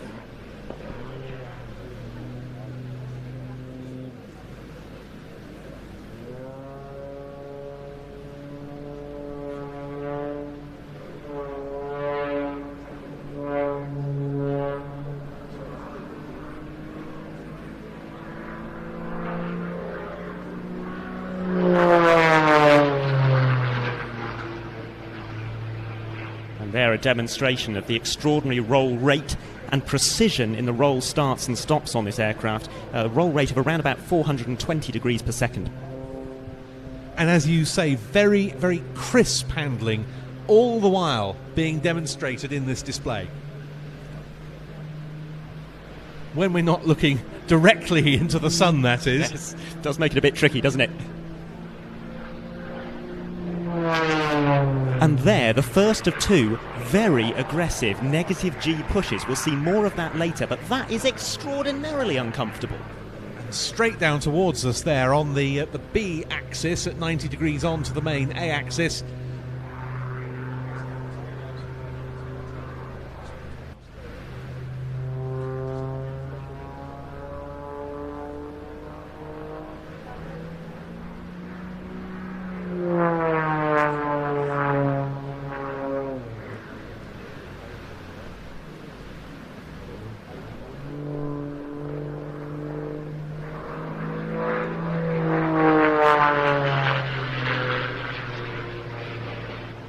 You were mentioning, Ben, that Florent recently won the World Aerobatic Championship title in Poland. Actually, he's done it twice. He's the first Frenchman to win multiple World Aerobatic Championship titles.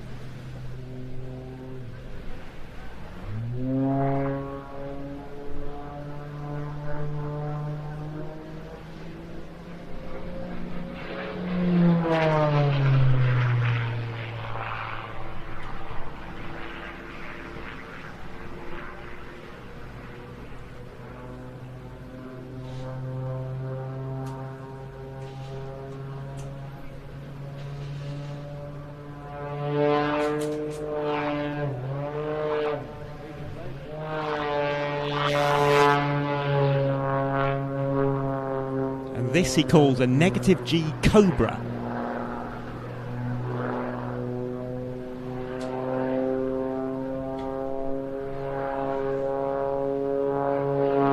And it's about to be followed by a prop hang.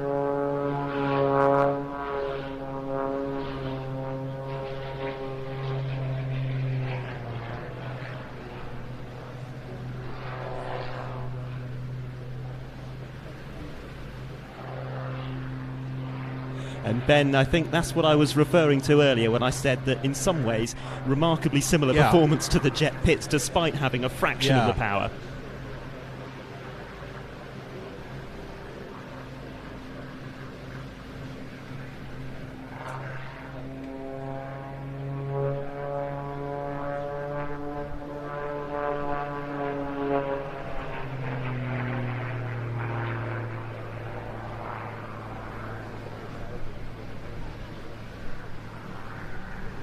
I think now it's time to see a little bit more sky art, and there's two or three different choices of manoeuvre that he can fly at this point in the display, so I think we'll just have to sit back and wait and see if we can work out what he's drawing. He's got a beautiful canvas against which to draw it today.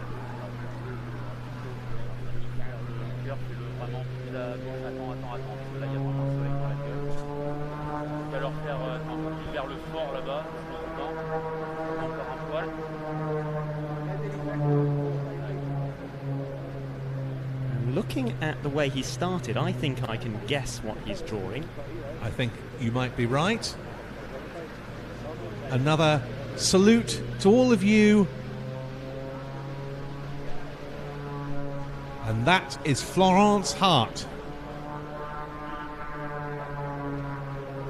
Yeah, something that we see fairly regularly being performed by two or more aircraft, but so unusual to see it performed by a soloist. And there he is putting a spear across the middle of it.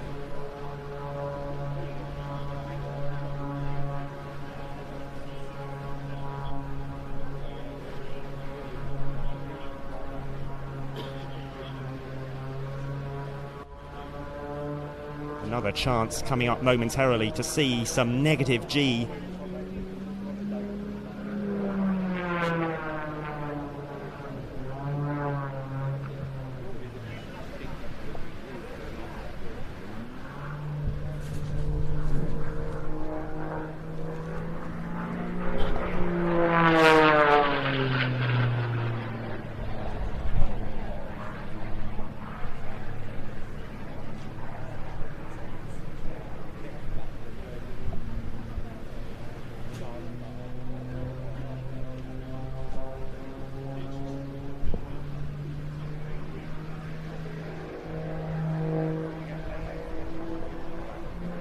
Here it comes, Ben. That's got to hurt. That's one of the tightest negative G turns I think I've ever seen. Yes. -8G we were just told a moment ago. Now, I don't know about you, my record is -2.4, and that was quite enough. That was enough to feel like... Mine's nothing. Even at that level, these feel like they're going to burst in their sockets.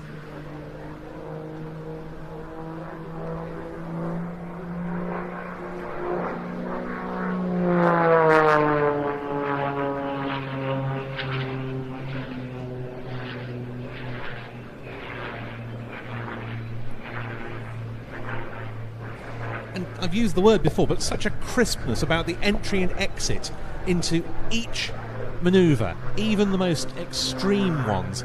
And that really is one of the attributes that you need in the competition aerobatic world, where you're performing within a restricted aerobatic box, and marks will be knocked off if you don't perform with that degree of precision excellence. Absolutely, they're being judged on everything in that situation.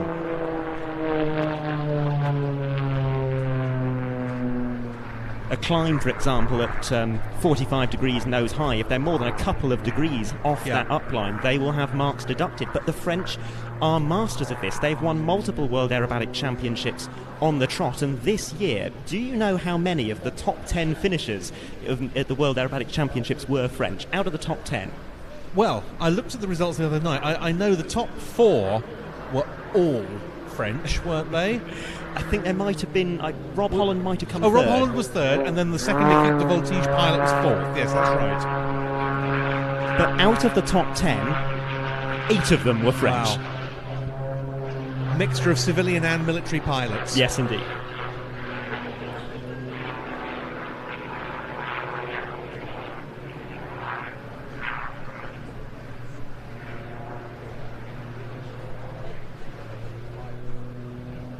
Coming towards the end of the display now, and we're seeing these lovely photogenic passes from left to right, showing off the paint scheme on this aircraft so well, because it's not just the manner of flying that is artistic, it is the way these aircraft have been painted up.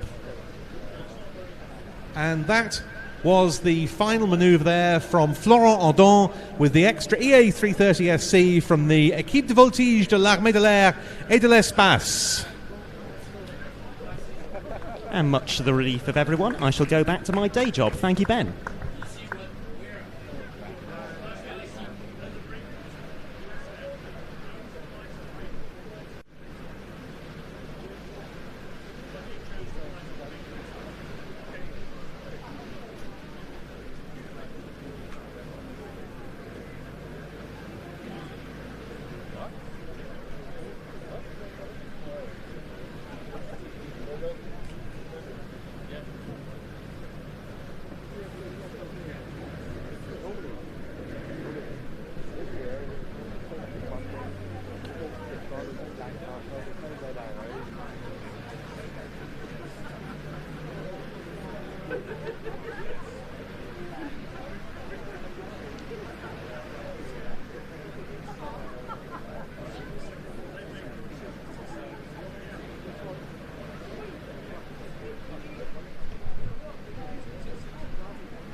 Well, now it's time to enjoy the heaviest aircraft on today's programme, and another much-travelled machine around the UK airshow circuit, and one that I think it's, for very obvious reasons, all the more appropriate to see at a maritime venue such as this, because like the Swordfish that we opened the programme with here today, it's an aeroplane that made a tremendous contribution to maritime activity during the Second World War. In this case, an amphibious flying boat design, and this now remarkably the only one of this type of aircraft airworthy in Europe. It's coming in from the left. It's owned by Plain Sailing, based at Duxford in Cambridgeshire, and it's the consolidated PBY-5A Catalina.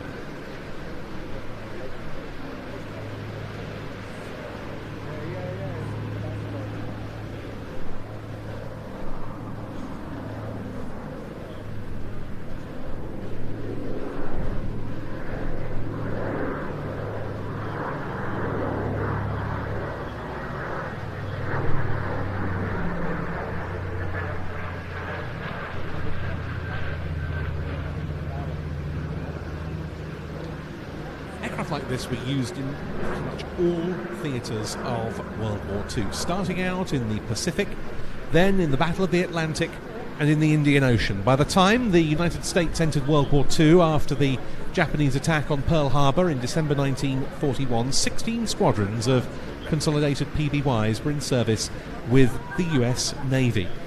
And among their main exploits, it was US Navy PBYs that spotted a Japanese fleet making towards Midway, and then a Canso of the Royal Canadian Air Force.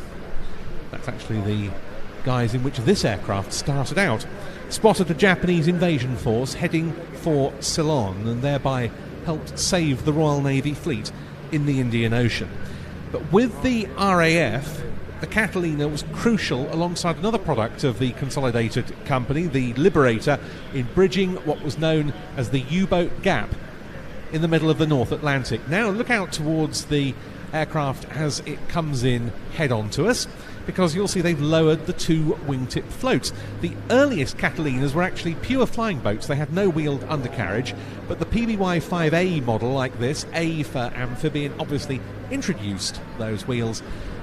And these retractable wingtip floats are part of the streamlining of the airframe, obviously reducing drag considerably, being able to retract them up into the wingtips.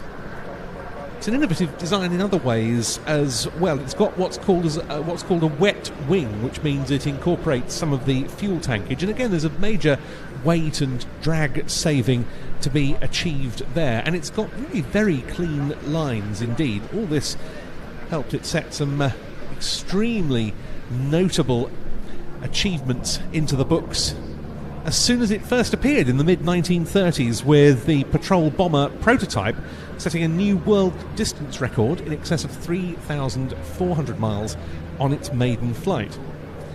But mentioning the Battle of the Atlantic, that U-boat gap was the area in which German submarines were able to roam around almost at will at one stage, supported by the very deadly Focke-Wulf FW-200 Condor maritime strike aircraft. It was an area that for the RAF was out of range of its existing land-based aircraft and posing a huge threat to the supply convoys that kept Britain resupplied with all sorts of vital goods and military material during wartime. The RAF ordered a first batch of about 50 Catalinas around the time war broke out, and many more followed. In fact, more than 570 served with the RAF in total. Now, I was talking earlier about the search for the German battleship Bismarck and its eventual sinking, in which Swordfish were so much involved. Well, that was the first major success for the RAF's Catalinas in May 1941. It was a Catalina stationed at Lough Erne in Northern Ireland that located the ship off Brest in France, and despite Bismarck's gunfire being brought to bear, that Catalina and one from another squadron shadowed the German warship until Royal Navy vessels were back in its vicinity, including HMS Ark Royal, whose Swordfish delivered one of the final blows. But elsewhere, RAF Catalinas covered the Allied landings in North Africa, Operation Torch, operating out of Gibraltar, and they protected the Arctic convoys from a base close to Murmansk in the Soviet Union.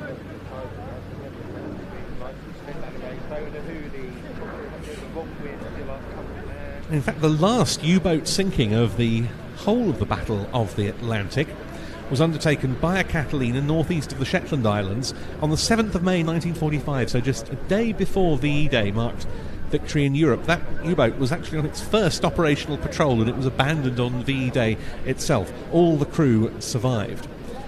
In this year, above all, we recall one of the two Catalina pilots who were awarded the Victoria Cross in 1944, so 80 years ago this year. One of them was Flight Lieutenant David Hornell of the Royal Canadian Air Force.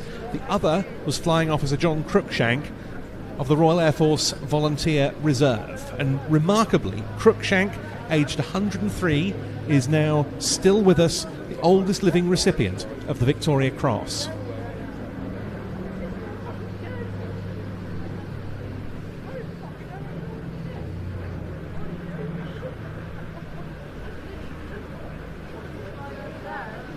To give you an idea of the scale of his heroism on that sortie, Cruikshank received 72 hits from German gunfire all over his body. His navigator was killed. Yet the 5-hour flight back from where the aircraft was so badly damaged in the middle of the North Atlantic to Sullom in the Shetlands was completed successfully, largely with the second pilot at the controls, in spite of the fact that he himself had also been wounded. Earlier this year, John Cruikshank was presented with something called the Air Efficiency Award, which was a decoration given to many members of the Royal Air Force Volunteer Reserve and Royal Auxiliary Air Force who served during World War II, albeit 75 years late due to an administrative oversight.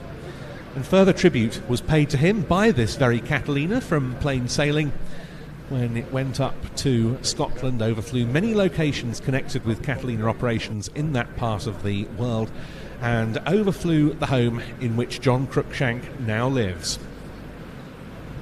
This aircraft actually painted as a very interesting example, an OA-10A that was used by the US Army Air Forces for rescue work in the Channel towards the end of World War II in Europe, picking up downed aircrew. The US Army Air Forces had been pretty keen for a long time to get their hands on a fleet of Catalinas for that purpose, but production for other theatres and other roles took precedence. Finally they served with the 5th Emergency Rescue Squadron at Halesworth in Suffolk, and this one is painted as one of those aircraft, named very appropriately Miss Pickup, and in it comes again with the floats down.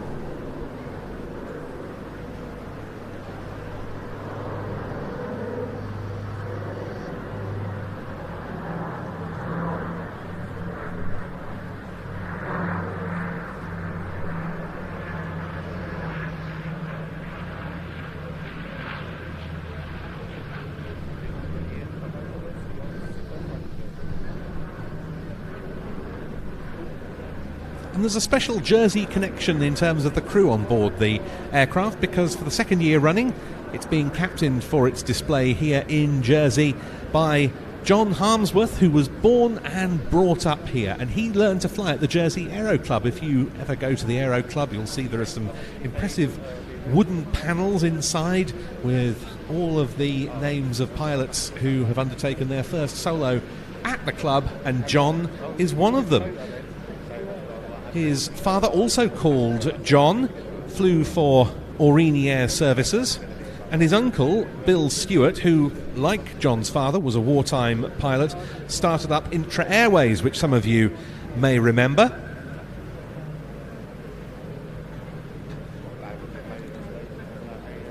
John's been part of the Catalina team at Plain Sailing for several years. It's a group made up of shareholder pilots who all have a financial interest in the aircraft. Not just pilots, actually, the shareholder group. Quite a few non-pilots also participate and enjoy their association with this aircraft, and particularly being able to travel on it to events of one type or another around Europe.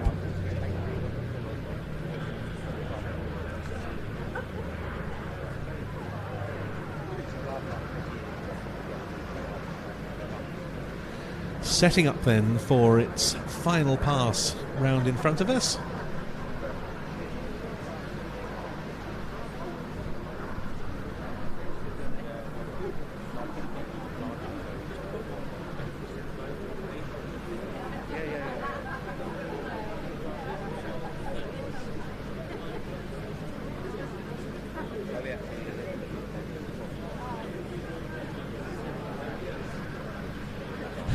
Yes, well, in fact, he'd call last pass there, but I think meaning that was his last pass rather than there's another one coming up. But nonetheless, a majestic sight as it makes its way out towards those slightly angry-looking clouds in the distance. The PBY-5A Catalina from Plain Sailing, flown by John Harmsworth.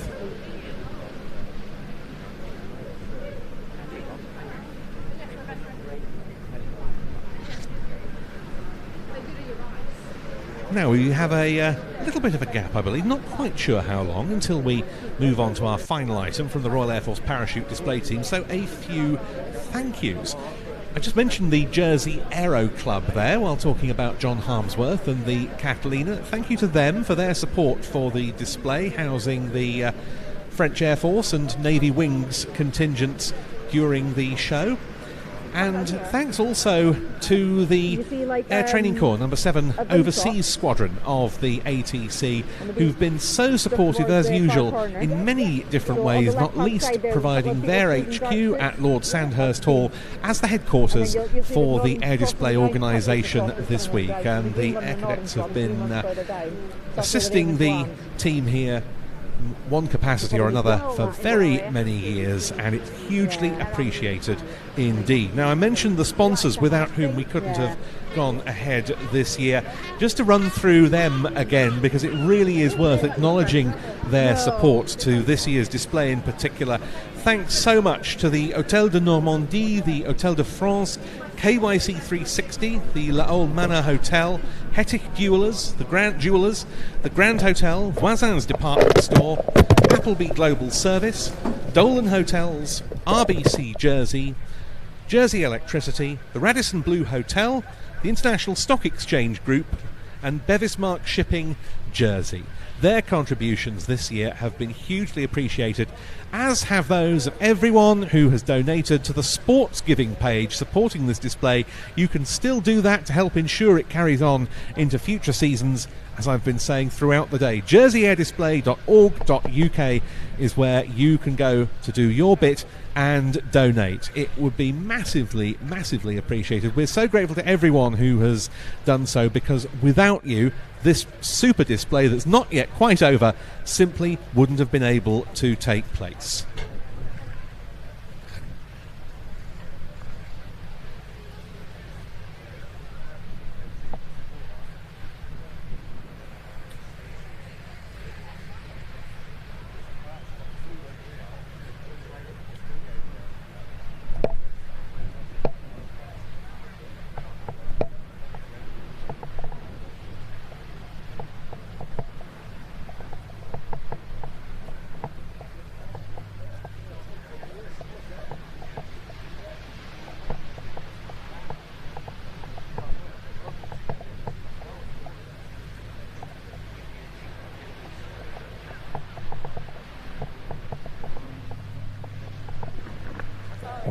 And also, we shouldn't forget the contributions made to this year's display. Support, once again, in various ways from Ports of Jersey and the Government of Jersey, and the very generous sponsorship of Tim and Mary Clode, Maureen St George and Black Gold Strada Geothermal Jersey, all part of that list of supporters and sponsors for this year's International Air Display.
Good afternoon to everyone who is joining us on the Plains TV live stream. Thank you very much for choosing to spend your Thursday afternoon with us.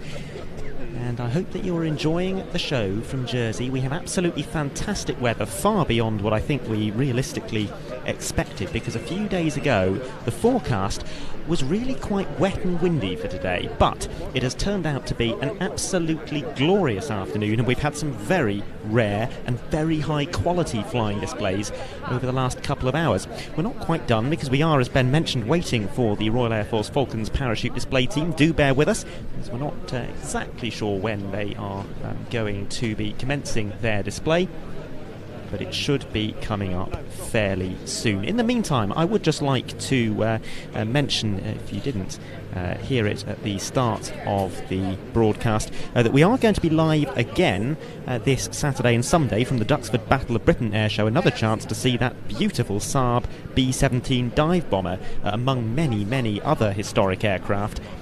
If you would like to watch that broadcast, then do head over to watch.plainstv.com, because it will be available exclusively on the streaming service. And if you head over to watch.plainstv.com, you'll find all of the pricing information and everything else that you need to sign up to watch the show. It is going to be absolutely terrific. We're expecting around about 5 hours worth of flying displays, and that will include double-digit numbers of Spitfires and a substantial contingent of Hurricanes, all flying together as part of the end of the show, the traditional Duxford Big Wing.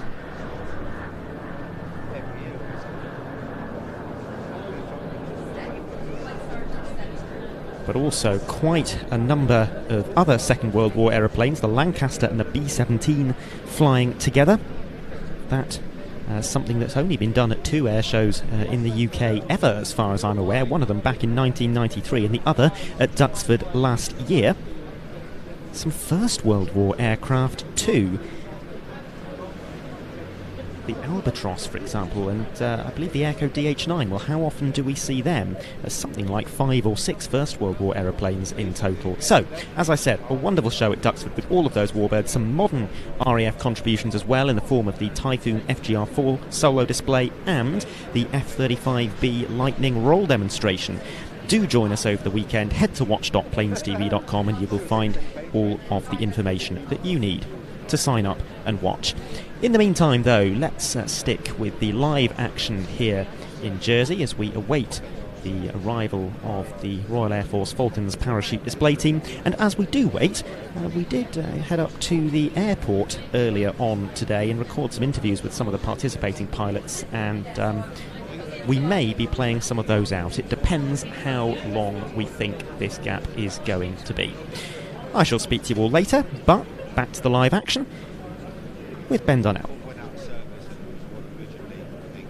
The Catalina then just repositioning over us, having finished its display prior to going into Jersey Airport, our main operating base for the show, and again the assistance of all the airport staff, notably the air traffic controllers and the meteorological personnel from Jersey Met, very appreciated in the holding of today's event. The Royal Air Force parachute display team, the Falcons, their Dornier 228 drop aircraft, is in the vicinity. It's been supporting them at another commitment today, and therefore they're coming to us late in the day, but a very appropriate way to close our show.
Well, we're just waiting for 2 aircraft, one of which I believe is the Catalina, to make their approaches into Jersey Airport before we proceed with the Falcons as the last item of today's show. So hopefully not too many minutes to wait and then clearance will be given.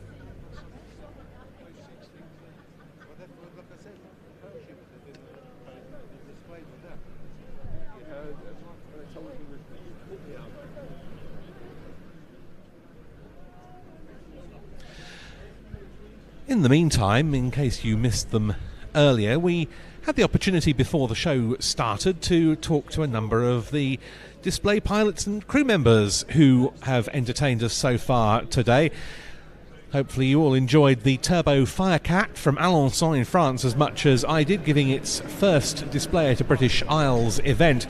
And amongst those I chatted to in the run-up to the show were its pilot Alain Gregoire and co-pilot Nikash Coffin. We're very proud to have the Turbo Firecat here. Just tell me a little, Alan, about the process involved in returning the aircraft to flight. So that's a long procedure, because our association, Amicale Alençonnaise des Avions Anciens, based in Alençon, began in 2019 to have this tracker, T15. And that was a long process with a lot of paper, with reglementation. And our tracker fly since the last year, October of the last year, and that's the second air show today with you, and we are very happy to be here. But Nikash, of course, it's not the first time we've had the aircraft in the British Isles, is it? Yes, we was at Riyadh Air Tattoo, where I meet you. We was very proud because it was our first air show static only, but we was very proud to bring the tracker, the T15, in Riyadh, sorry. And yes, we, as Alan said, we do Montormel 3 weeks ago, I think, and this is the second officially flight in air show for the T15, and it will be the end of season for us. And the annual maintenance works will start in October, and we hope to show the tracker to every aviation enthusiast in 2025. Now, Alan, what's your prior flying experience? I was pilot in French Army, French Air Force, on the C-160 Transall during 12 years. After I flew the Falcon 100, like Falcon 10. Small difference between two aircraft. After I flew the Gulfstream 650 in Hong Kong for a billionaire guy. Yeah, and now I fly for Air France. And how do you find the flying characteristics of the tracker? That's crazy because that's simple aircraft, 2 turbine, a lot of power, but really simple aircraft. Not a lot of system. And I love fly this aircraft because you can make a lot of turn, and a lot of maneuvers, and really cool. I love this aircraft, really. Alain Gregoire and Nikash Coffin, the crew of the Turbo Firecat that we saw flying here for the first time earlier in the show. Definitely one of the highlights of the day, and another of them coming up to close the show now. So in advance of our final item, it's my pleasure to hand you over to Flight Sergeant Steph Irvine. Good afternoon, everybody. I am Flight Sergeant Steph Irvine, and I have the honour of being part of the world-famous Royal Air Force Falcons Parachute Display Team. As your commentator today, it is my job to talk you through our fantastic and exhilarating display for 2024, hopefully getting your eyes and cameras pointed in the right direction so that you can enjoy every single moment. Weather and air traffic control permitting, the RAF Falcons hope to provide a thrilling display for you today, demonstrating the skills and capability of RAF parachuting within limited space and sometimes at very short notice. The team strives to represent the very best of British, both at home and overseas, by displaying our traditional red, white and blue colours of the United Kingdom wherever we go. The RAF Falcons can conduct parachute displays from a minimum of 2,500 feet above the ground and up to a maximum of 12,000 feet.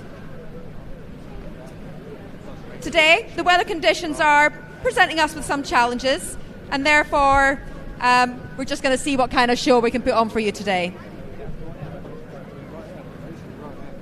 If you take any photos or videos of the display, we'd love to see them shared online on our social media channels on Facebook and Instagram. Please remember to tag #RAF Falcons. You may have noticed some members of the team are ready on the display area.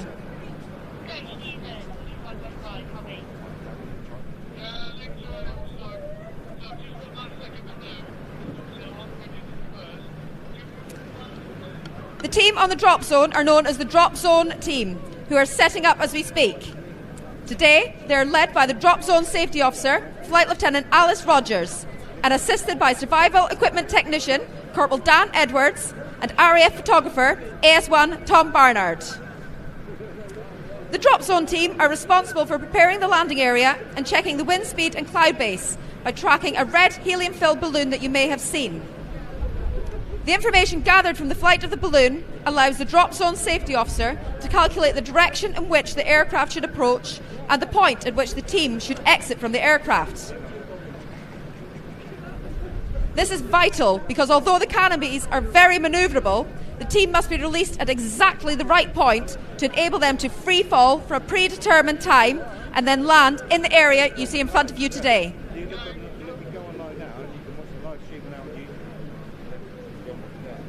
The green and orange crosses that you may be able to see on the drop zone are left and right indicators for the parachutists. This safety measure allows half the team to land near one cross and the other half near the other. The information, which has been collated by the drop zone team, has already been passed to the team coach, who will be briefing the jumpers as to where and when to exit from the aircraft.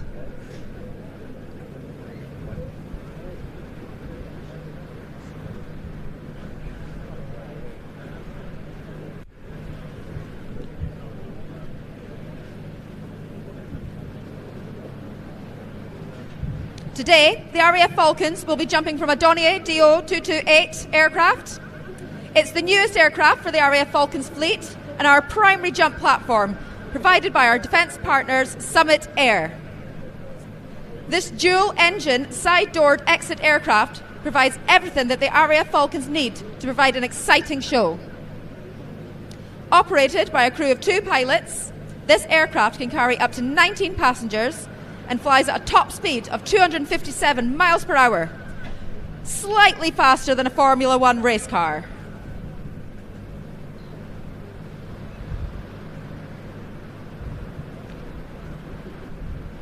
Whilst the aircraft climbs to the required altitude, the team will be conducting safety checks on their parachutes and the rest of their own and each other's kit, making sure all handles are visible, there's no straps twisted, and all pins are in place. They will be preparing themselves psychologically for the display, and their adrenaline is going to be pumping.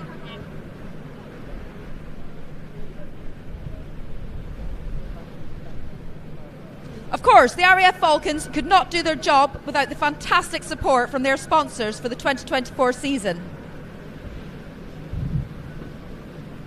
The RAF Benevolent Fund and the RAF Association are 2 sponsors very close to our hearts.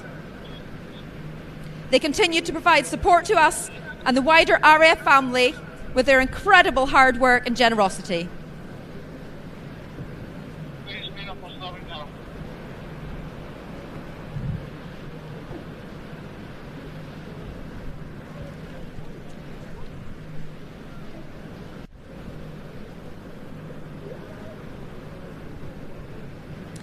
As well as guiding the team members, the coach must ensure that he doesn't lose sight of the landing area and the 2 coloured crosses.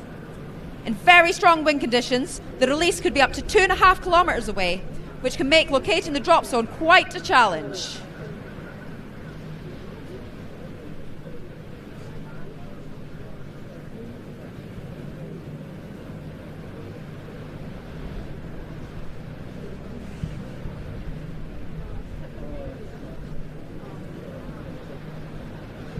The team coach, Flight Sergeant Lyons, is responsible for the directional control of the aircraft. He will be looking out of the open door with his head in 100-mile-an-hour slipstreams. He controls the aircraft by passing instructions to the aircraft captain via the intercom. It's now his responsibility to work closely with the skill of the pilot to position the aircraft in exactly the right spot.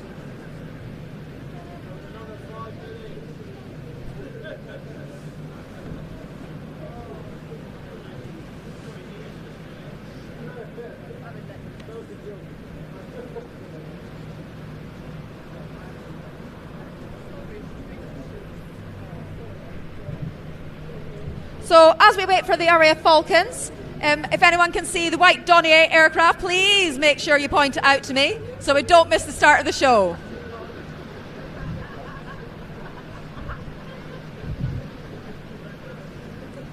So the Royal Air Force exists to provide our nation, to protect our nation using air and space power.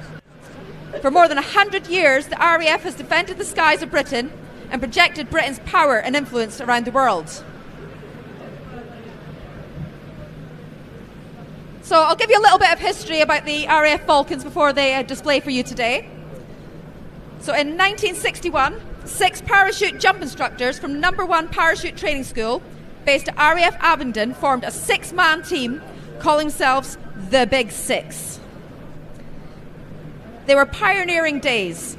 Free fall skills were very basic, improved only by trial and error. Parachutes were simply round canopies, and the main task was to develop equipment and techniques required to deliver free fall parachuting from high altitudes. Between 1961 and 1965, they performed displays to the public in their spare time at local events around the south of England. In 1965, the team were invited to display at the Farnborough Air Show for the first time. So this was their first public appearance, and this is where they were then named the RAF Parachute Display Team. As this display proved so successful, the RAF then officially named the team the Royal Air Force Falcons, increasing their team to 12 and enhancing the unique display format. The non-contact stack formation, which was famous the world over, and is the airborne signature of the Royal Air Force Falcons Parachute Display Team.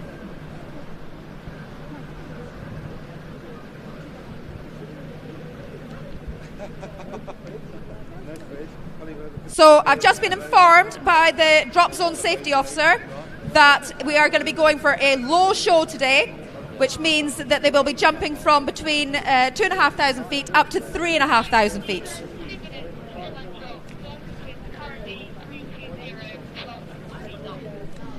So we've got 2 minutes to go. The team coach, Flight Sergeant Lyons, is responsible for the directional control of the aircraft. He will be looking out of the open door with his head in 100-mile-an-hour slipstreams. He controls the aircraft by passing instructions to the aircraft captain via the intercom. It is now his responsibility to work close with the skill of the pilot to position the aircraft in exactly the right spot. When once you have tasted flight, you will forever walk the earth with your eyes turned skyward. For there you have been, and there you will always long to return. When knowledge dispels fear, you will discover the boundless courage within you, soaring beyond. Can everyone see the plane? You existed. Give me a big cheer if you can see the plane. To dare is to do. You are about to witness a display by one of the world's greatest military parachute display teams. Get your cameras ready. It's time for the Royal Air Force Falcons.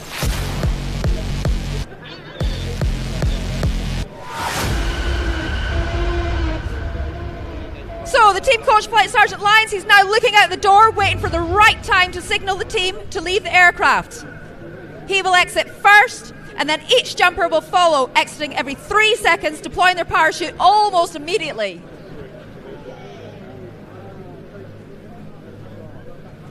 As well as guiding the team members, the coach must ensure that he doesn't lose sight of the landing area and the 2 coloured crosses.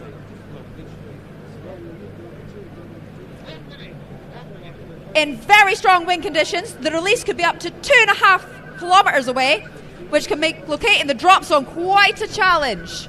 So today, crowd, I'm going to need you to give them a massive round of applause when they get close to the drop zone, so they can make sure they definitely find those 2 crosses for us today.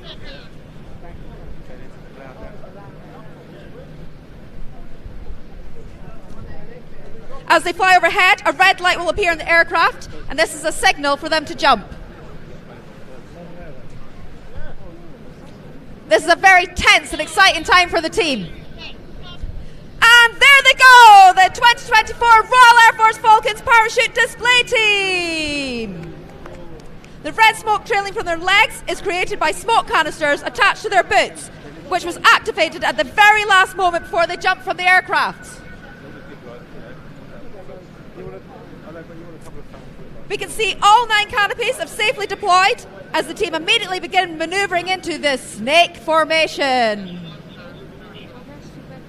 For 2024, the team have been working on a dynamic routine over the winter months, and we hope you enjoy the visual spectacle as much as the Falcons enjoy flying it.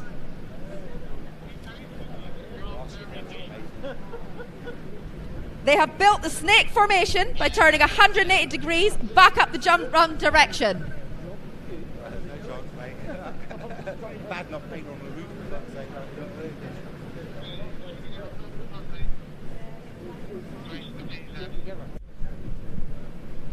So due to the weather conditions today, you'll see the team have exited the aircraft quite a way off from the drop zone. So they're just going to use their skill and get as close to the drop zone as they possibly can. So make sure you cheer really loudly when they get close.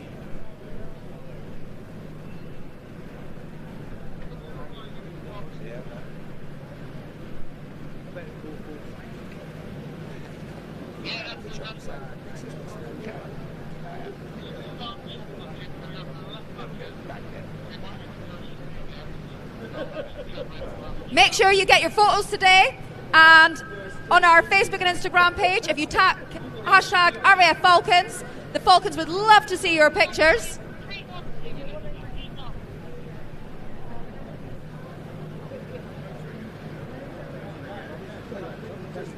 And the final formation of the display today before they land is the Sabre Chase. You will see the team essentially forming another snake, but this time with dynamic left and right turns, positioning themselves for the landing.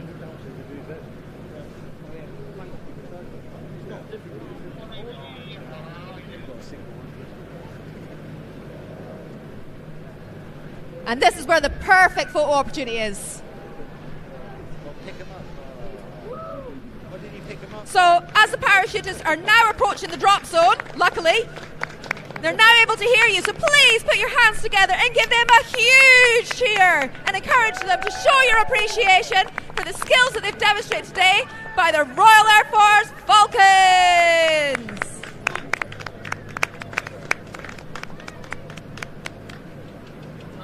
And coming in to land now is the team coach. He's a second year on the RAF Falcons, so Falcon 1, we have Flight Sergeant Liam Lyons. Closely followed by Falcon 2, Sergeant Owen Collins. Go on, give him a big cheer. Falcon 3, Sergeant Andy Lynch. And Falcon 4, Sergeant Mike Atkinson. Followed closely by Sergeant Gabe Coleman Moffat, Sergeant Marcus Shields, Sergeant Greg Ashleby, and Sergeant Sean McCabe. Go on, give him a huge cheer. Woo! And you'll see that we still have one of the Falcons up on the sky there. So this is the officer commanding the Royal Air Force Falcons.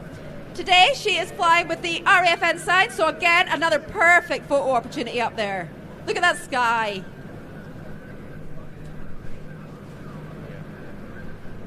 Go on, give her a big cheer. Make sure she can see the drop zone.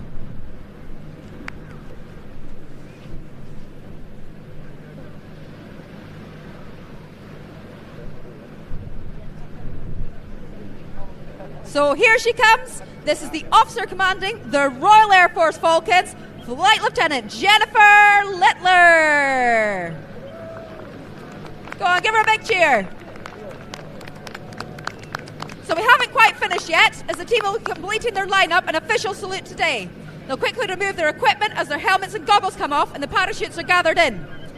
They need to secure their parachutes to make sure they don't blow away these high winds that we've got today and they don't get all tangled up.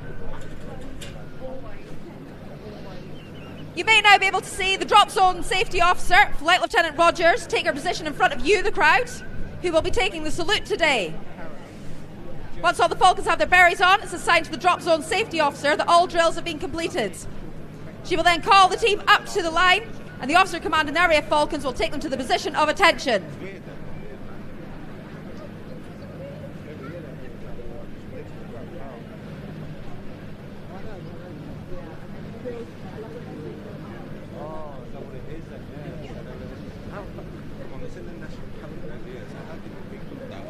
Make sure you've all got your best salute ready for them.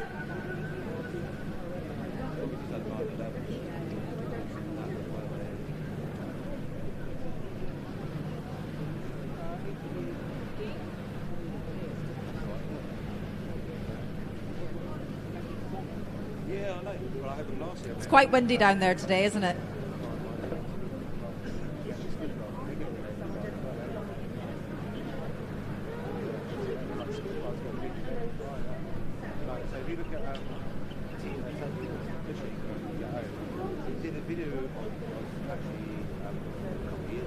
And there they go. Go on, cheer for your fastest.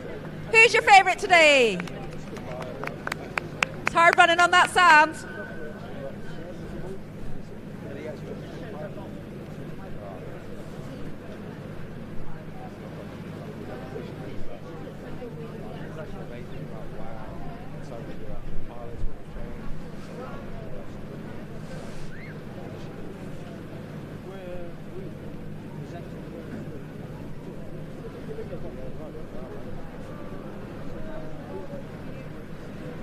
Everybody, please, one last time, put your hands together and give a big cheer for the superb display from the 2024 Royal Air Force Falcons Parachute Display Team.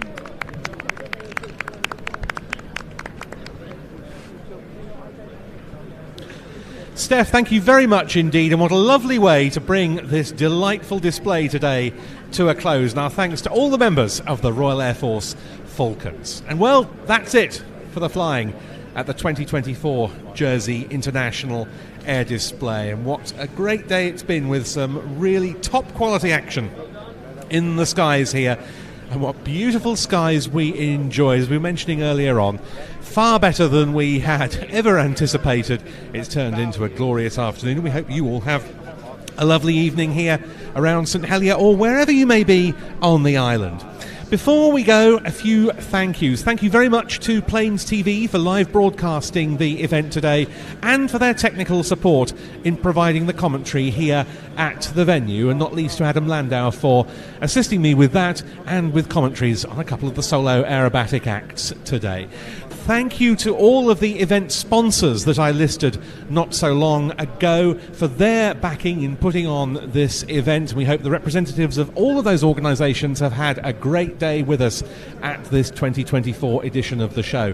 Thanks to all of the local agencies and organisations whose support is also invaluable in staging this event. But above all, thanks to everyone who has supported the organisation and the running of our 2024 show via the Sports Giving page, because that backing has been crucial to putting this event on. You can still do your bit to ensure its continuation into future seasons by going, as I've been saying throughout the day, to the Airshow website, finding the link to the Sports Giving page and doing your bit so we can continue putting on shows of this calibre, this quality and this entertainment value. And so, from me, Ben Dunnell, it's goodbye for 2024, and we very much look forward to seeing you again at the next edition of your Jersey International Air Display. Thank you very much, and goodbye.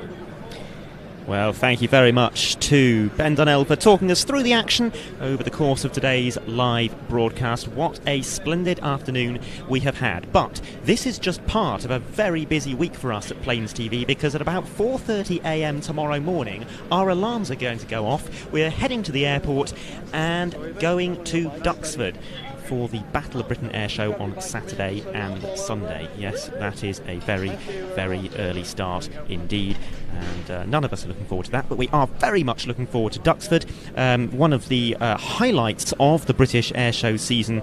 A huge formation of Spitfires and Hurricanes to end the show, as always, but a splendid variety of other vintage and modern aeroplanes over the course of that roughly 5-hour flying display. Another chance to see the Saab B17, special formation involving the Lancaster and the B17, I believe, and also some modern representatives of the Royal Air Force, the Typhoon and the F-35. If you're not familiar with those big formations of Spitfires and Hurricanes, by the way, they are quite a sight. It's the sort of thing that you don't see at any other air show in the world, and we have a short clip of that to play to you, just to whet your appetites for what's to come this weekend.